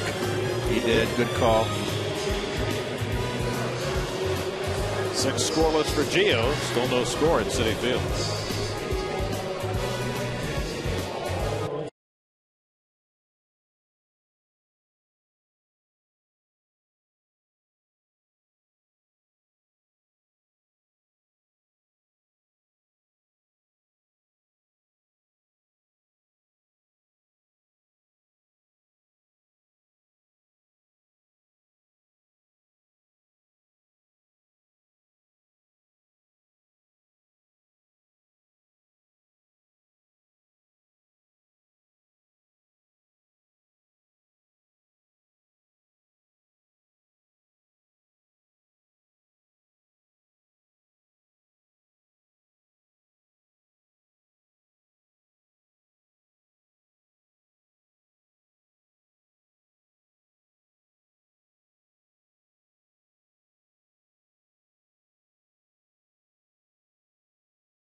Well, a moment ago, Gio Gonzalez, big smile on his face. Looks like his season is over. 6 scoreless innings today. Amazing. In a groove. 6 scoreless and out. 107 pitches. It's like Al Pacino a little bit. A young Al Pacino.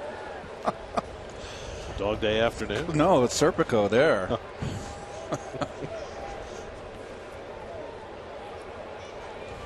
Clint Robinson leading off in the 7th.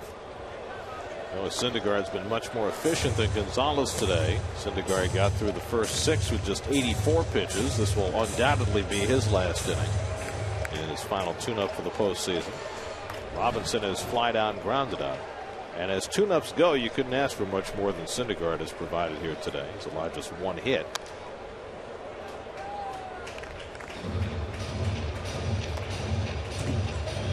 Look at those last 2 starts. Just complete and utter domination in Cincinnati and again today. All he lacks is a run. Robinson cranks one deep right field, headed to the Pepsi porch and gone. 3/4 of the way up the Pepsi porch. An enormous home run off the bat of Clint Robinson, his 10th of the year, to break the ice and give the Nats a 1-0 lead.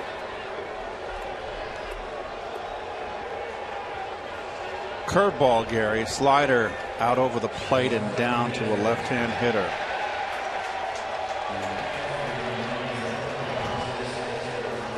Right down the middle. Didn't break. He's had a great breaking ball today, but that one hung. And that's about as far up the Pepsi porch as you've seen anybody hit a home run in this ballpark.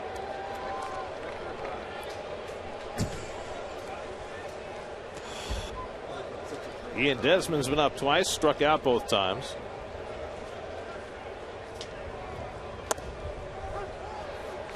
Well, the Mets got to go in there and someone's got to shake those bats around.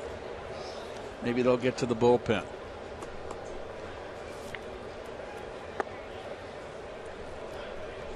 I like Syndergaard's demeanor on the mound, Gary. He's really unflappable for his 22 years and rookie season, not even a full season. He just moves on. Nothing seems to faze him. I love it.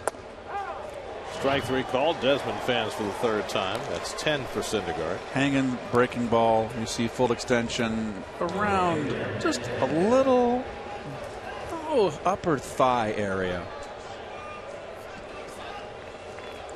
And there's the balance. And that's just a nice little swing there.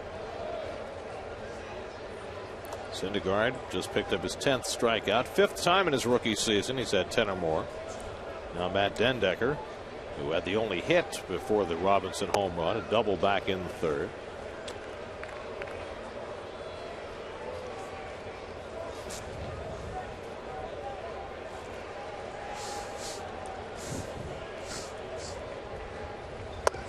Good changeup. 1-1 to Dendecker.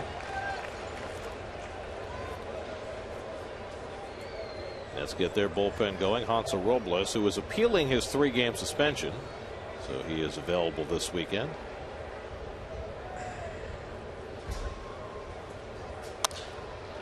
Left center field. Lagares eases over.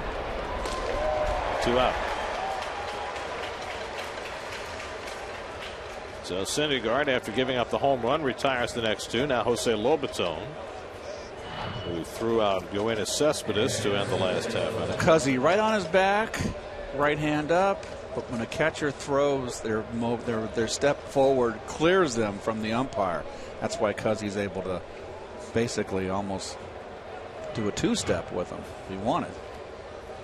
It is quite a dance, isn't it?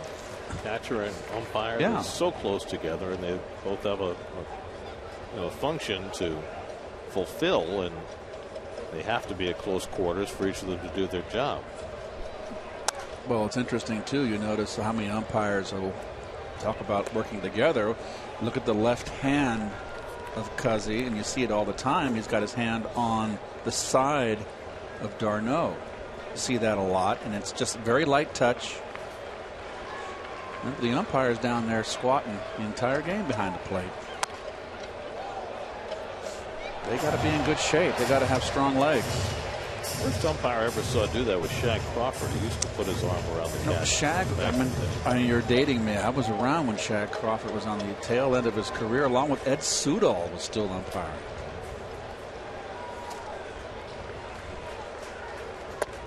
You know what Ed Sudol has the notoriety for in Mets history. The Mets played a 23, a 24, and a 25 inning game, and Ed Sudol was behind the plate for all three.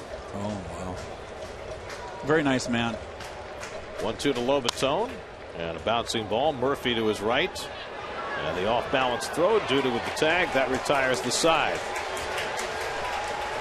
But Syndergaard finally cracks here in the 7th after 6 brilliant innings. He hangs a curveball to Clint Robinson, and it goes way up in the Pepsi porch. Robinson's 10th home run makes it 1-0 Washington.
Well, it was the second week in September, and the Mets went to D.C. with a 4-game lead, looking to put the division away, and they did just that, sweeping 3 games at Nationals Park and building a 7-game lead in the National League East, and pretty much putting the division to rest. That was all those photographs right there, and very nicely done in black and white. Just the emotion of a team that makes a late charge, as the Mets have. Mets who were dominated by the Nats last year to the tune of 15-4. Have won 10 of 16 this year. And you see some of the particulars of how particularly stark has been the bullpen, and the Nats go to their bullpen today for the first time as Blake Trinan comes on in relief of Gio Gonzalez. Trinan, big curveball, like his stuff. Too many walks, but he's not that much experience. Real tough on right-handers. There's the curveball right there. He's got a good hard breaking ball. Lucas Duda's 0 for 2 today. Flied out and struck out. It's a well-played game, Gary. Mets have gone 23 innings without scoring a run. Gio Gonzalez went 6, allowed no runs, 3 hits, walked 3, struck out 7. He now stands to be a winning pitcher. Syndergaard, I'm sure, is done after his 7 innings of work. His only chance to win is if the Mets can get him 2 here. It's inside to Duda, ball 4. So Trinan walks the first man to face him. Today's T-Mobile Data Strong fan photo of the game. It comes from Christy Campbell. Nice family shot here at Citi Field. So the Mets have the tying run on base. And now Travis d'Arnaud. I don't know about for you, Keith, but for me, one of the enduring images of the Mets Nationals series this year will be that game where the Mets came from 6 runs down to win in Washington, when the Nats just they couldn't throw strikes out of their bullpen. Yeah, it was a very poor performance, to say the least. And Trinan was part of that. Yep. So it was a little bit of Archie Bell and the Drells over there, and all the finger pointing. I mean, it's easy to put the onus on Storin and Papelbon because those were their 2 big guys, but it was all the guys getting to those guys. All the onus on Matt Williams, too. Well, he's in that group, and sometimes, they have shaving cream, lotion in all the ballparks when you're on the road and in the home, and get in there and shave after a shower. Take a good look at yourself. Stop pointing fingers. Strike 3 called. d'Arnaud caught looking on a fastball, and that's the first out of the inning. You saying while the shaving cream is on, or after you've shaved it off? You want?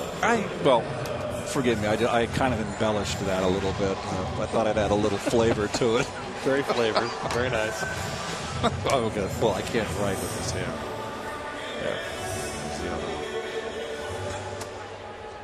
We got a ball game going on. So I've heard. Here's Ruben Tejada with 1 out and 1 on. Curtis Granderson is out on deck to pinch hit, with Syndergaard's spot due up next. Tejada today has popped up and flied out 0 for 2. And he fouls off the fastball. Terry could have maybe pinch run for Duda with Young here. You never know. Try to get a stolen base. Get a runner in scoring position. That certainly was an option. Granderson in the on-deck circle to pinch hit.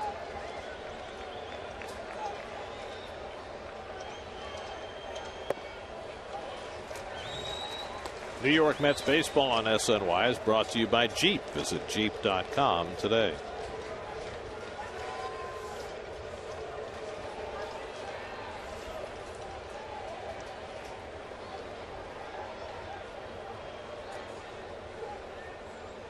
One on one to Tejada.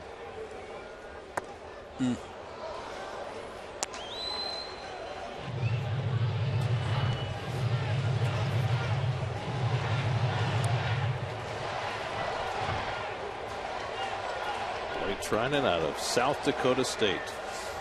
He's a jackrabbit. They got jackrabbits up there in South Dakota.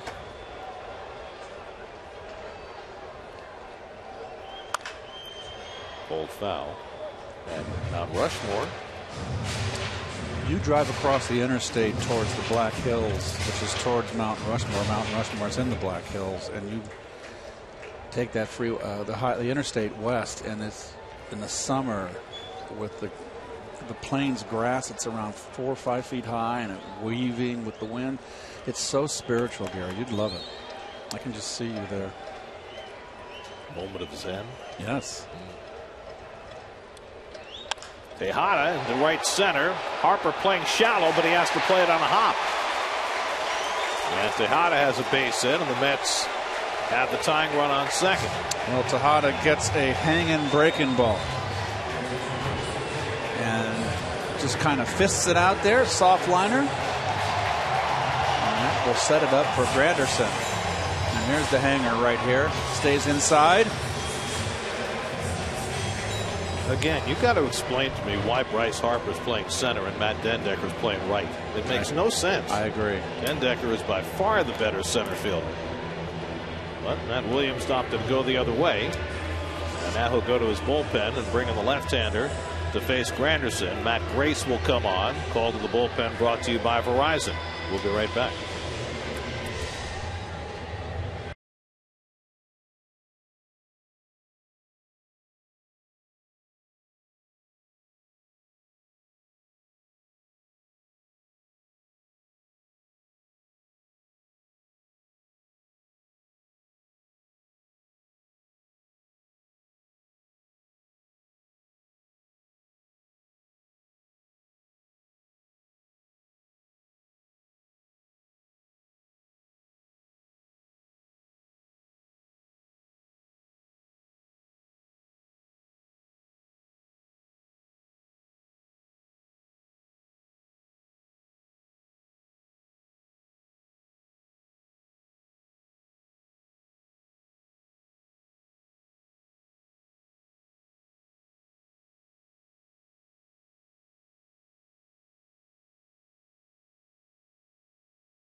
People's United Bank brings you today's starters. Both were great. Syndergaard actually was better, but he gave up a home run to Clint Robinson, leading off in the 7th inning, and that's the only run of the game so far. Now Matt Grace, the lefty, will come in to face Granderson. Oh, well, his second stint up in the big leagues. Sinker slider pitcher, induces a lot of ground balls. Was recalled September 2nd. Duda and Tejada aboard. Granderson the pinch hitter. And Curtis takes a strike. There's your hard sinker down and in for a strike. Curtis 1 for 5 as a pinch hitter this year.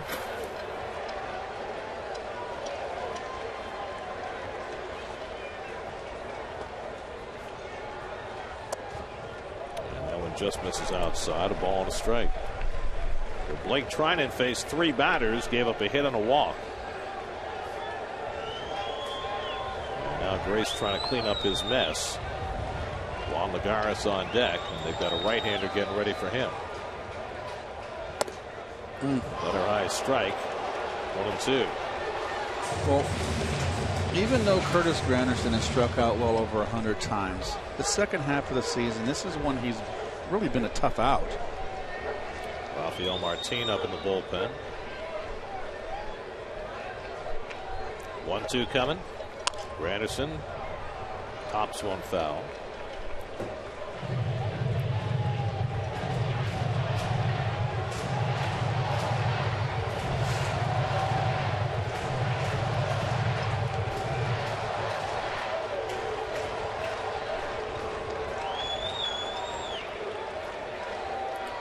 Grace, who was a college teammate of the Mets' Eric Goodell at UCLA. Nice balance.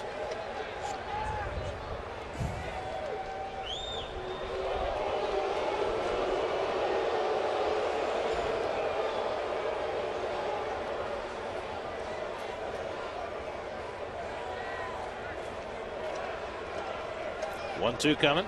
Granderson pulls it to the right side. Robinson gets the out at second. That's all. 3-6 force play for the second out. Duda goes to third. Nice play by Robinson in the hole, throwing on the run to get the lead runner. Not the lead runner, the forced second. Usually Matt Williams plays the percentages here, but he's going to stick with his lefty, it looks like.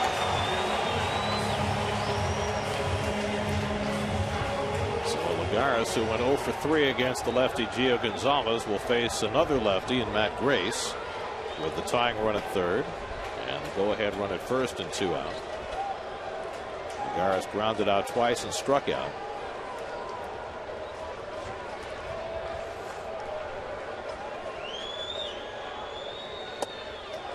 Grace throws it by Lagares, 0-1.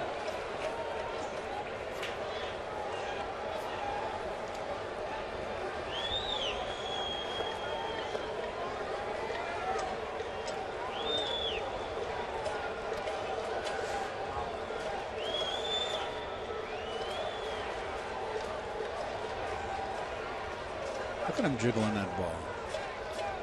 Lagares up the middle, base hit. That ties up the ball game. Duda comes in to score. Granderson goes to third. Juan Lagares gets the Mets even with a 2-out single. Well, good for Juan right there. And it just seemed nice hustling in the backside by Granderson going first to third. And that sets up now a pass ball. It just seems like every move that Matt Williams has made this second half of the season, Gary, in regards to the pitching change, has backfired on him against the Mets. He left the lefty in to face Lagares. Lagares burns him. Now bringing the right-hander to face David Wright with the go-ahead run at third. 1-1 game in the 7th. We'll be right back to Citi Field.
Rafael Martin will be the third pitcher of the inning for the Nationals. And another second call-up was called back up in the end of the minor league season.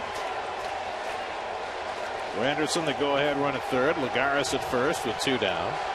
That snapped their 23-inning scoreless streak. Now trying to get the lead with David Wright at the plate.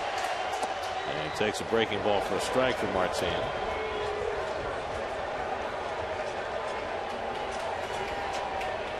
Rafael Martin from San Fernando, California. 31-year-old rookie who pitched in the Mexican League. Finally getting his big league chance. And he gets ahead on David Wright, 0-2.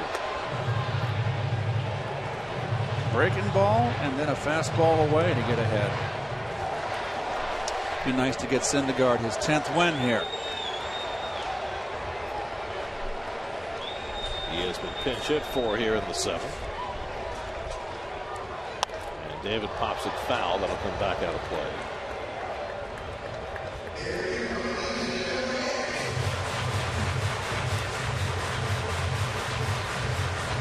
Syndergaard with 7 tremendous innings again today. 10 more strikeouts. His 5th double-digit strikeout game in his rookie season.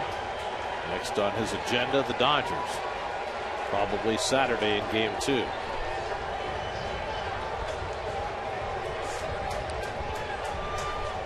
To right. David fouls back the fastball. Blake Trinan gave up a walk to Duda. He's coming to score, and then gave up a single to Tejada. Matt Grace gave up the run-scoring hit to Lagares. And now Martin trying to clean up the mess. Good cut by David. He's just got that uppercut swing that he's developed over the years, and remember him more of a level swinger, and that's why he's fouling balls back instead of making the contact. He's making some great cuts.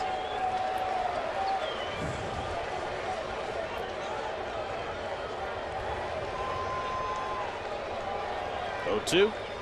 Got him with a breaking ball. Side retired. Mets get even on Lagares' hit. We head to the 8th at Citi Field. 1-1.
Their postseason play. Show your support and spirit by wearing the Mets colors. If you wish, we would like you to do so. Orange and blue is the colors, as you know. And follow the Mets on Facebook and Twitter.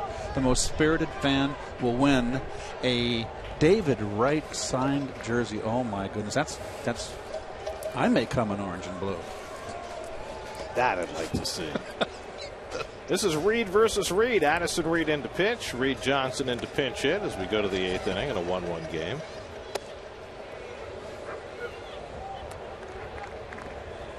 Oh, there's Reed's numbers right there. 53 games. He's going to be the 7th inning man. He's thrown really well, and a hard thrower, hard slider.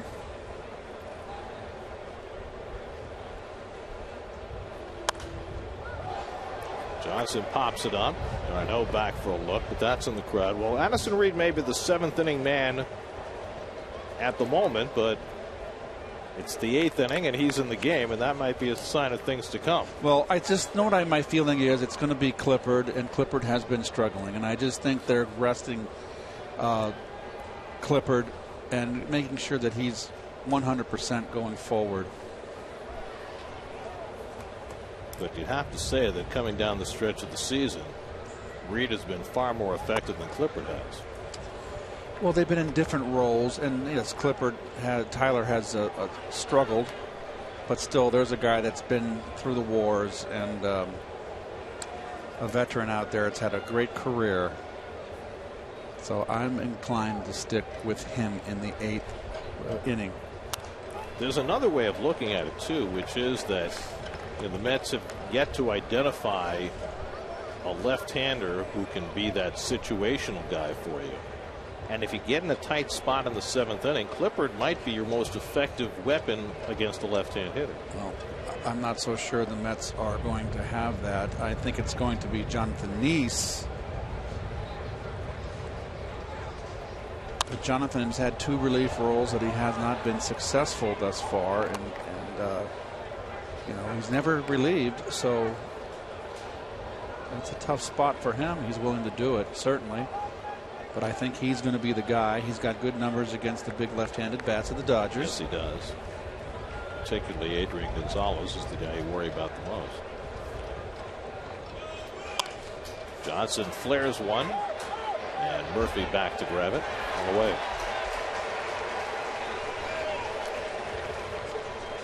Reed Johnson has always been a thorn in the Mets side. He's got some big hits over his career.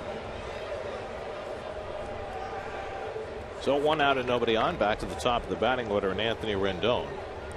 Rendon is 0 for 3, struck out twice and grounded out. The Nats have only 2 hits, but one of them a home run by Clint Robinson off Noah Syndergaard in the 7th. That's all Syndergaard gave up. Walked 1 and struck out 10.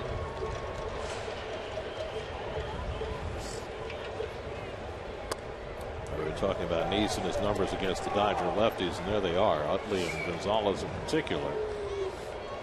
He has been dominant against. Well, those are his 4 marks. If he was out west, he'd meet him in the street for a shootout. Terry Collins made an interesting point about Neese and transitioning from being a starter to being a guy who comes in to get that out in a big spot against the lefty. He said John is a strike thrower, and at times in that situation you have to learn to expand the strike zone a little bit and get guys to chase. Maybe throw a few more breaking balls than you would normally. And I would like to see John come in in a tight spot. I'm sure that it's going to come in a tight spot. Hey, let it all hang out and put something extra on that fastball.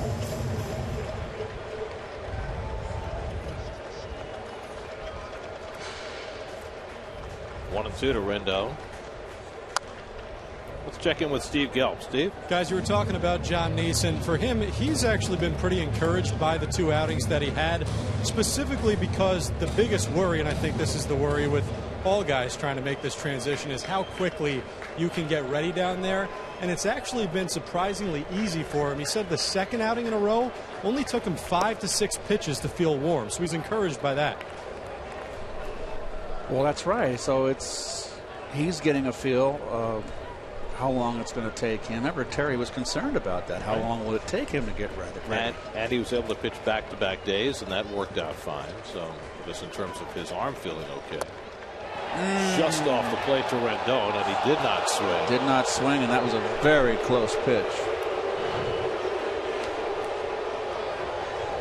That could have gone either way. I don't see d'Arnaud trying to move the glove and sneak one, steal a strike. And there's ball 4. So Reed thought he had him on the 2-2 pitch, lost him on the 3-2 pitch, and now the lead run is aboard. Got to be careful here with Escobar, good hit and run guy. Even though hit and run is out of fashion, he has the capability. And you can see the middle defense on the infield with Murph. They're at double play depth, and Murph has to get closer to the bag, and that leaves a much bigger hole between first baseman and second baseman. I do not like that gap. Escobar 0 for 2 and a walk today. Well, Bryce Harper is on deck, and we thought at some point in this series, and it might still happen, that Nice would be brought in to face Harper to see how he would do in that circumstance against a big left-handed bat, but that's not going to be the case here. Nobody warming in the Mets bullpen. You know, it would be if the Mets had a lock on. Nice slider right there. I do believe he would bring in Nice if the Mets had a lock on the home field advantage. Home field advantage, excuse me. There's an orange balloon sailing across the field, and everybody is standing around watching it. It looks like The Prisoner. Remember The Prisoner? That series with Patrick McGowan? Yeah. One thing was white. The balloon was white. Well, they're going to play on as the balloon floats through left center field.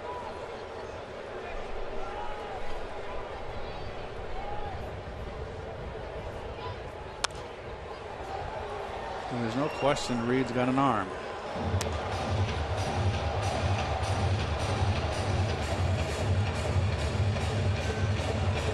Balloon takes a right turn, heads over toward Juan Lagares in center field. On its way. I am not a number. I am a free man. Seeking out its fellow orange sign. I love that series, by the way. Except for the final episode was a complete farce. But all the other was 2 seasons it ran. Oh gosh, what a phenomenal series that was.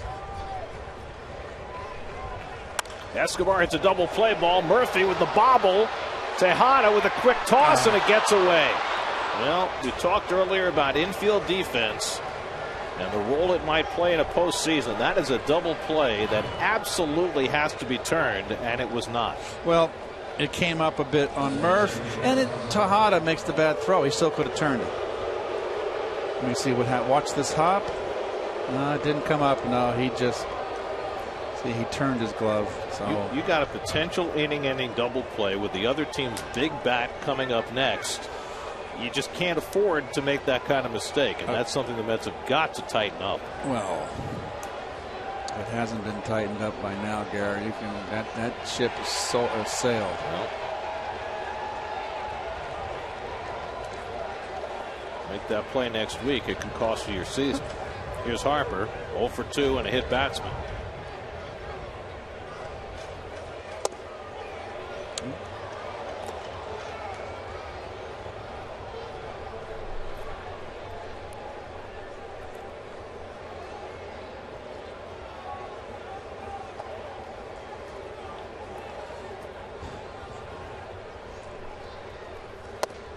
Boy, taking right there. He got a fastball right where he likes it. Interesting. He's already seen a fastball the first pitch and got a ball, Gary. Okay, now I know how hard he throws. Now I'm ready to hit on his fastball. And he takes all the way 1-0 fastball. I don't understand the thinking there. He cracks one to deep right field. Forget that. That is way out of here. Bryce Harper gives the Nats the lead with a long 2-run homer, his 42nd of the year. And the Mets pay for not being able to turn the inning-ending double play. It's 3-1 Washington. Hanging slider. I guess that's what he was waiting for. 42 home runs on the year. And that gives him 99 RBIs. I know Harper would like to get 100. But defense hurting the Mets in this game. There's a hanging slider right there. Second one today. The Nats have put in the Pepsi porch. Clint Robinson in the 7th, and now Harper here in the 8th. See, Reed has to be careful with his breaking ball against left-handers because he's a 3/4 thrower delivery, and his breaking ball tends to be flat elevation-wise. It doesn't break down, and it's good against a right-hander, but a lefty, you really got to be careful. Those are the first 2 runs that Addison Reed has been charged with since joining the Mets. He strikes out Worth to end the inning, but the damage done. Mets can't turn 2. Harper makes them pay. Number 42 for the likely MVP. And a 3-1 Washington lead going to the bottom of the 8th at Citi Field.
Murphy will lead off for the Mets in the bottom of the 8th against Casey Janssen, the 5th Washington pitcher of the day.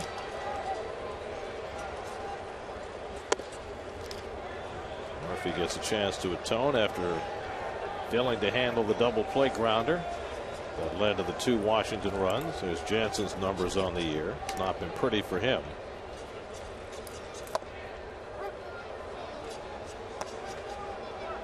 Murphy's hit 2 balls hard today, singled in the 1st, was robbed of an extra base hit by Matt Dendecker in the 3rd.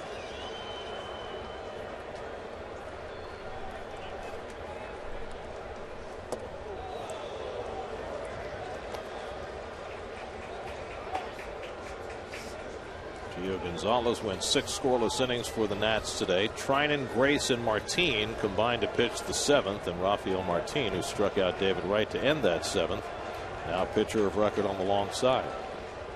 Cespedes on deck. Murphy takes inside, 3-1. Well,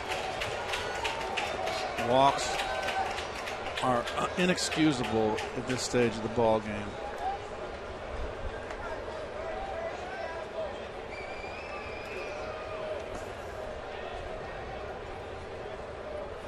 (3-1) to Murphy, and he pops it up. Watching it through the breeze is Worth toward the line to get it. 1 away. When the Mets win, you can win too. Just follow SNY on Instagram, Twitter, or Facebook. After every Met win, check out our posts to find out how you can win a StubHub gift card. Follow SNY today, and don't miss out on the SNY Social Sweepstakes presented by StubHub. Cespedes has been aboard twice today with a walk and a single. Was caught stealing to end the 6th inning. Mets have had 5 hits in this game, but their only run came on Juan Lagares' RBI single in the 7th.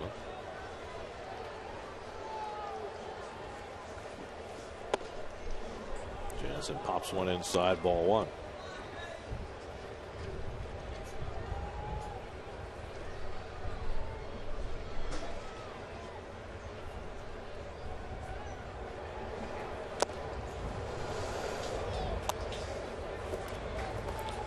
Don't forget, this is the first end of a day-night doubleheader.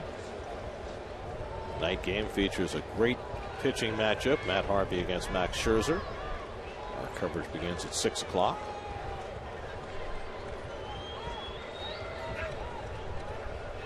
And the curveball from Jansen bends in for a strike 1 and 2. Let's see, we got the game to finish.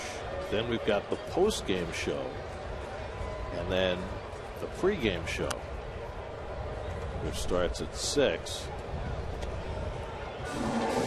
I'm just thinking, what do you mean, if the Mets, well, the SNY, that's the we. Oh, okay. Right? The network we work for. I did not sign on for that one. Well, eventually you'll be doing pre and post game shows. Just a few days from now. You'll be happy doing that. Cespedes fouls one back.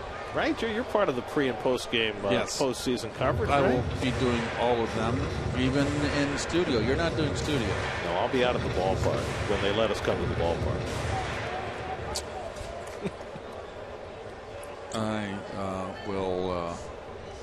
I will do it. What the heck?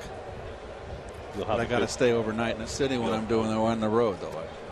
I'm not going to drive home from Manhattan. Well, you're just going to have to work that out. I already have. 6 minutes goes down on the curveball, and there are 2 men down. Anyway, my point was, if the Mets were able to tie this game and we play some extra innings, then the post-game show might blend seamlessly into the pre-game show for the night game. You just never know. Oh, okay. That's where it was. I get you.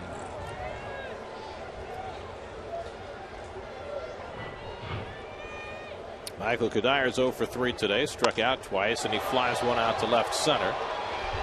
Harper over in the gap. And that retires the side. 1-2-3 inning for Casey Jansen. Sends us off to the 9th with the Nats leading the Mets 3-1.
As a trivia question, 3 players who've hit 10 or more home runs at Shea and Citi Field.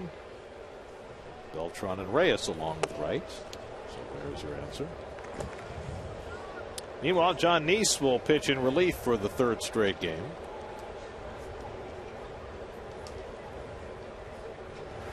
Clint Robinson takes one the other way, and Cespedes will have to play it on a couple of hops. Robinson trying for 2, challenging Cespedes. Bad move. Why do they keep running on him? Not a bad effort, though, Gary. A good try when you're up by 2 runs.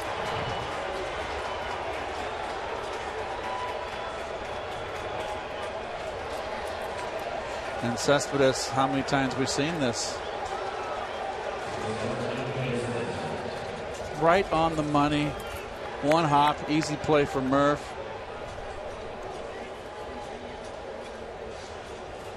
So Robinson immediately erased, 1 out and nobody on. Now Ian Desmond.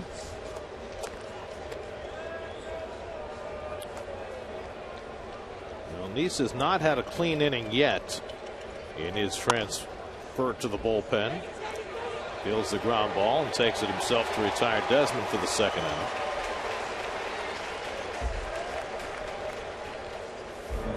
Tuesday night, John worked an inning and 2/3 and gave up 3 hits and a run. And then Wednesday night, he faced 2 batters, gave up a run scoring hit, and then got an out. Now he gives up a hit to his first batter today. And it's the lefties in particular who have played John since he has been moved to the bullpen.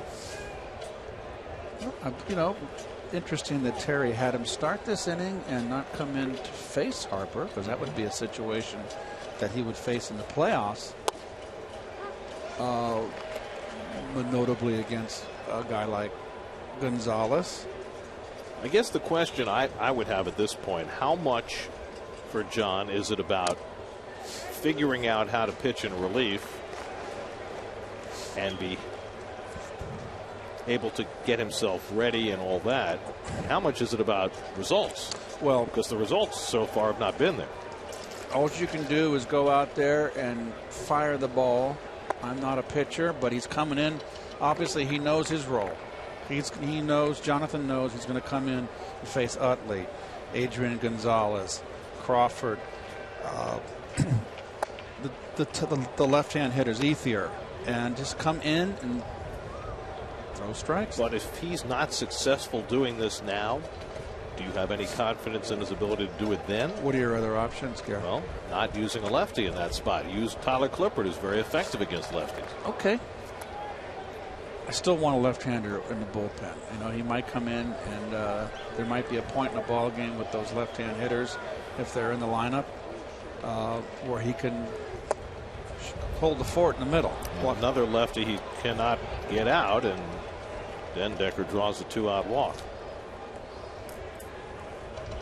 I mean, when you look at John's lefty-righty splits as a starter, he's not dominant against left-hand hitters by any means. Although there have been years in the past when he had a better curveball. That's just not the case anymore. See, lefties actually hit him for a higher average than righties. Jose Lobaton takes a strike. That's going to be very interesting to see what the decision is about John. I mean, he very much asked to be put in this role because he understood that he was going to be the odd man out in terms of starting in the postseason. Well, here's another thought. Matz is a big question mark. You know, do you go Cologne or do you want to go Neese in a fourth if Matz can't answer the bell? That's an interesting question. Is Neese better off being the 4th starter and having Cologne in the bullpen? Is that what you're saying? Yeah, and then going without a left-hander down there, or bring Gilmartin? I don't know. Gilmartin is another guy who has not been, you know, particularly effective against left-hand hitters. Although he's done well overall, just hasn't been in high leverage spots for the most part. And Neese very effective at doing that, able to pick off Dendecker, and the tag made by Tejada to end the inning. It's one thing that John has always done very well. 1-3-6 caught stealing ends the inning. Mets come up in the bottom of the 9th, down 3-1.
banquet. The Mets very quietly raised their division flag on the flagpole in right field. It is timeless indeed. The Mets are heading for the postseason 6 days from now. Still trying to earn home field, but it is sort of slipping away. They're a half game behind the Dodgers and could be a full game at the end of this one, unless they can rally against Felipe Rivero in the ninth. Well, Felipe has excellent stuff. You can see his numbers in his 47 and a third. Young pitcher, good arm. With Drew Storen injured and Jonathan Papelbon suspended, Rivero getting save chances this last week of the season. Picked up his first career save 2 nights ago against the Braves. Due to foul tips 1-1. Due to d'Arnaud and Tejada due up for the Mets in the last of the ninth. Mets in danger of their 4th straight loss. The Mets haven't had a 4-game losing streak since the middle of June.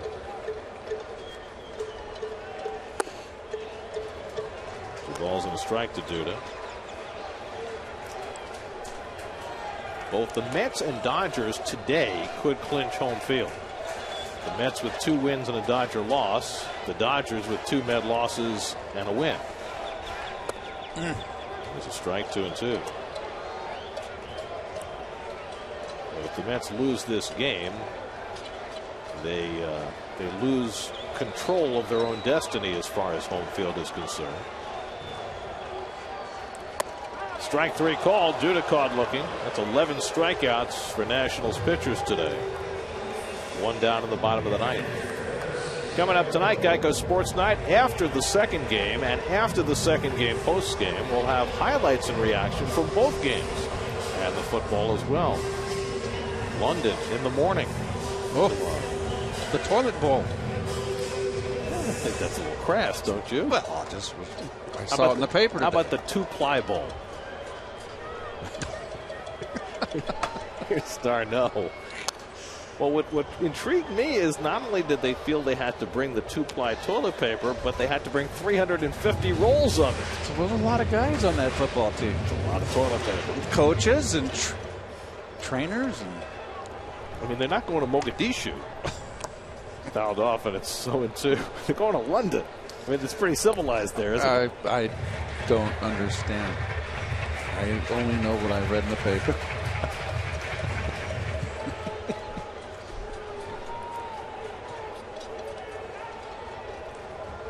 d'Arnaud has one of the Mets' 5 hits in this game, a long double in the second. Goes down swinging on the high fastball, so Rivera with back-to-back strikeouts, and the Mets are down to their final out. SNY's Super Slow Motion is brought to you by your Mercedes-Benz Tri-State dealers. Visit them on the web at searchmercedes.com.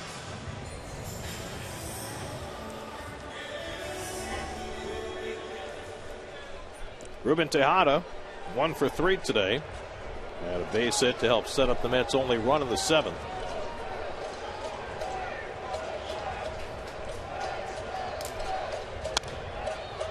Fouls off the first offering from Rivero.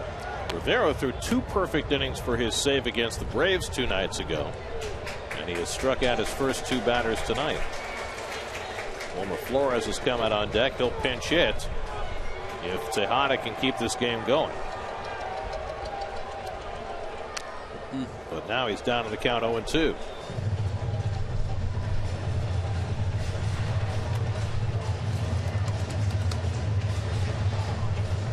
Another game tonight starting at 7 o'clock here at Citi Field, and if you're coming for that one, it's going to be just as cold and windy as it has been this afternoon. Bundle up.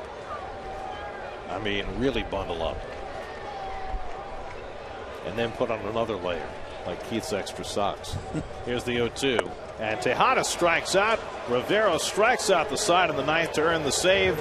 And the Mets have lost their 4th game in a row as the Nationals get home runs from Clint Robinson and Bryce Harper and beat the Mets in the opener of the day-night doubleheader 3-1. Well, the bright spot is Syndergaard's performance. 7 innings, 2 hits, 1 run, 9 strikeouts, 1 walk, and no decision. Harper with the big blow, the 42nd home run for probably the National League MVP, the game winner in the 8th, right after a tailor-made double play that was muffed by Murph. Unable to turn the 2 to end the inning, and then the 2-run home run followed by Harper, and that was the end of that. Nats had only 4 hits, Mets had only 5, but the Nats had the 2 big hits, and they win it 3-1. The game summary presented by Jeep. Syndergaard was tremendous, gave up just the 1 run on the Robinson home run, struck out 10, but he gets a no decision today in his final start of the regular season as the Mets lose their 4th in a row. New York Mets baseball on SNY is brought to you by Jeep. Visit Jeep.com today. By DraftKings, the official daily fantasy partner of the New York Mets. By River Spring Health Family of Care Solutions, live forward. By Geico, over 75 years of savings and service. And by Verizon, don't miss a moment of Mets baseball on the largest, most reliable 4G LTE network, only from Verizon. Final score this afternoon, the Nationals 3, the Mets 1. They'll be right back at it for Game 2 of this day-night doubleheader with Matt Harvey pitching against Max Scherzer. Our pregame coverage begins at 6 o'clock. Now it's time for postgame coverage. For Keith Hernandez and Steve Gelbs and our entire SNY crew, I'm Gary Cohen at Citi Field. Time for WB Mason postgame live. Let's join Gary Apple and Nelson Figueroa. Guys?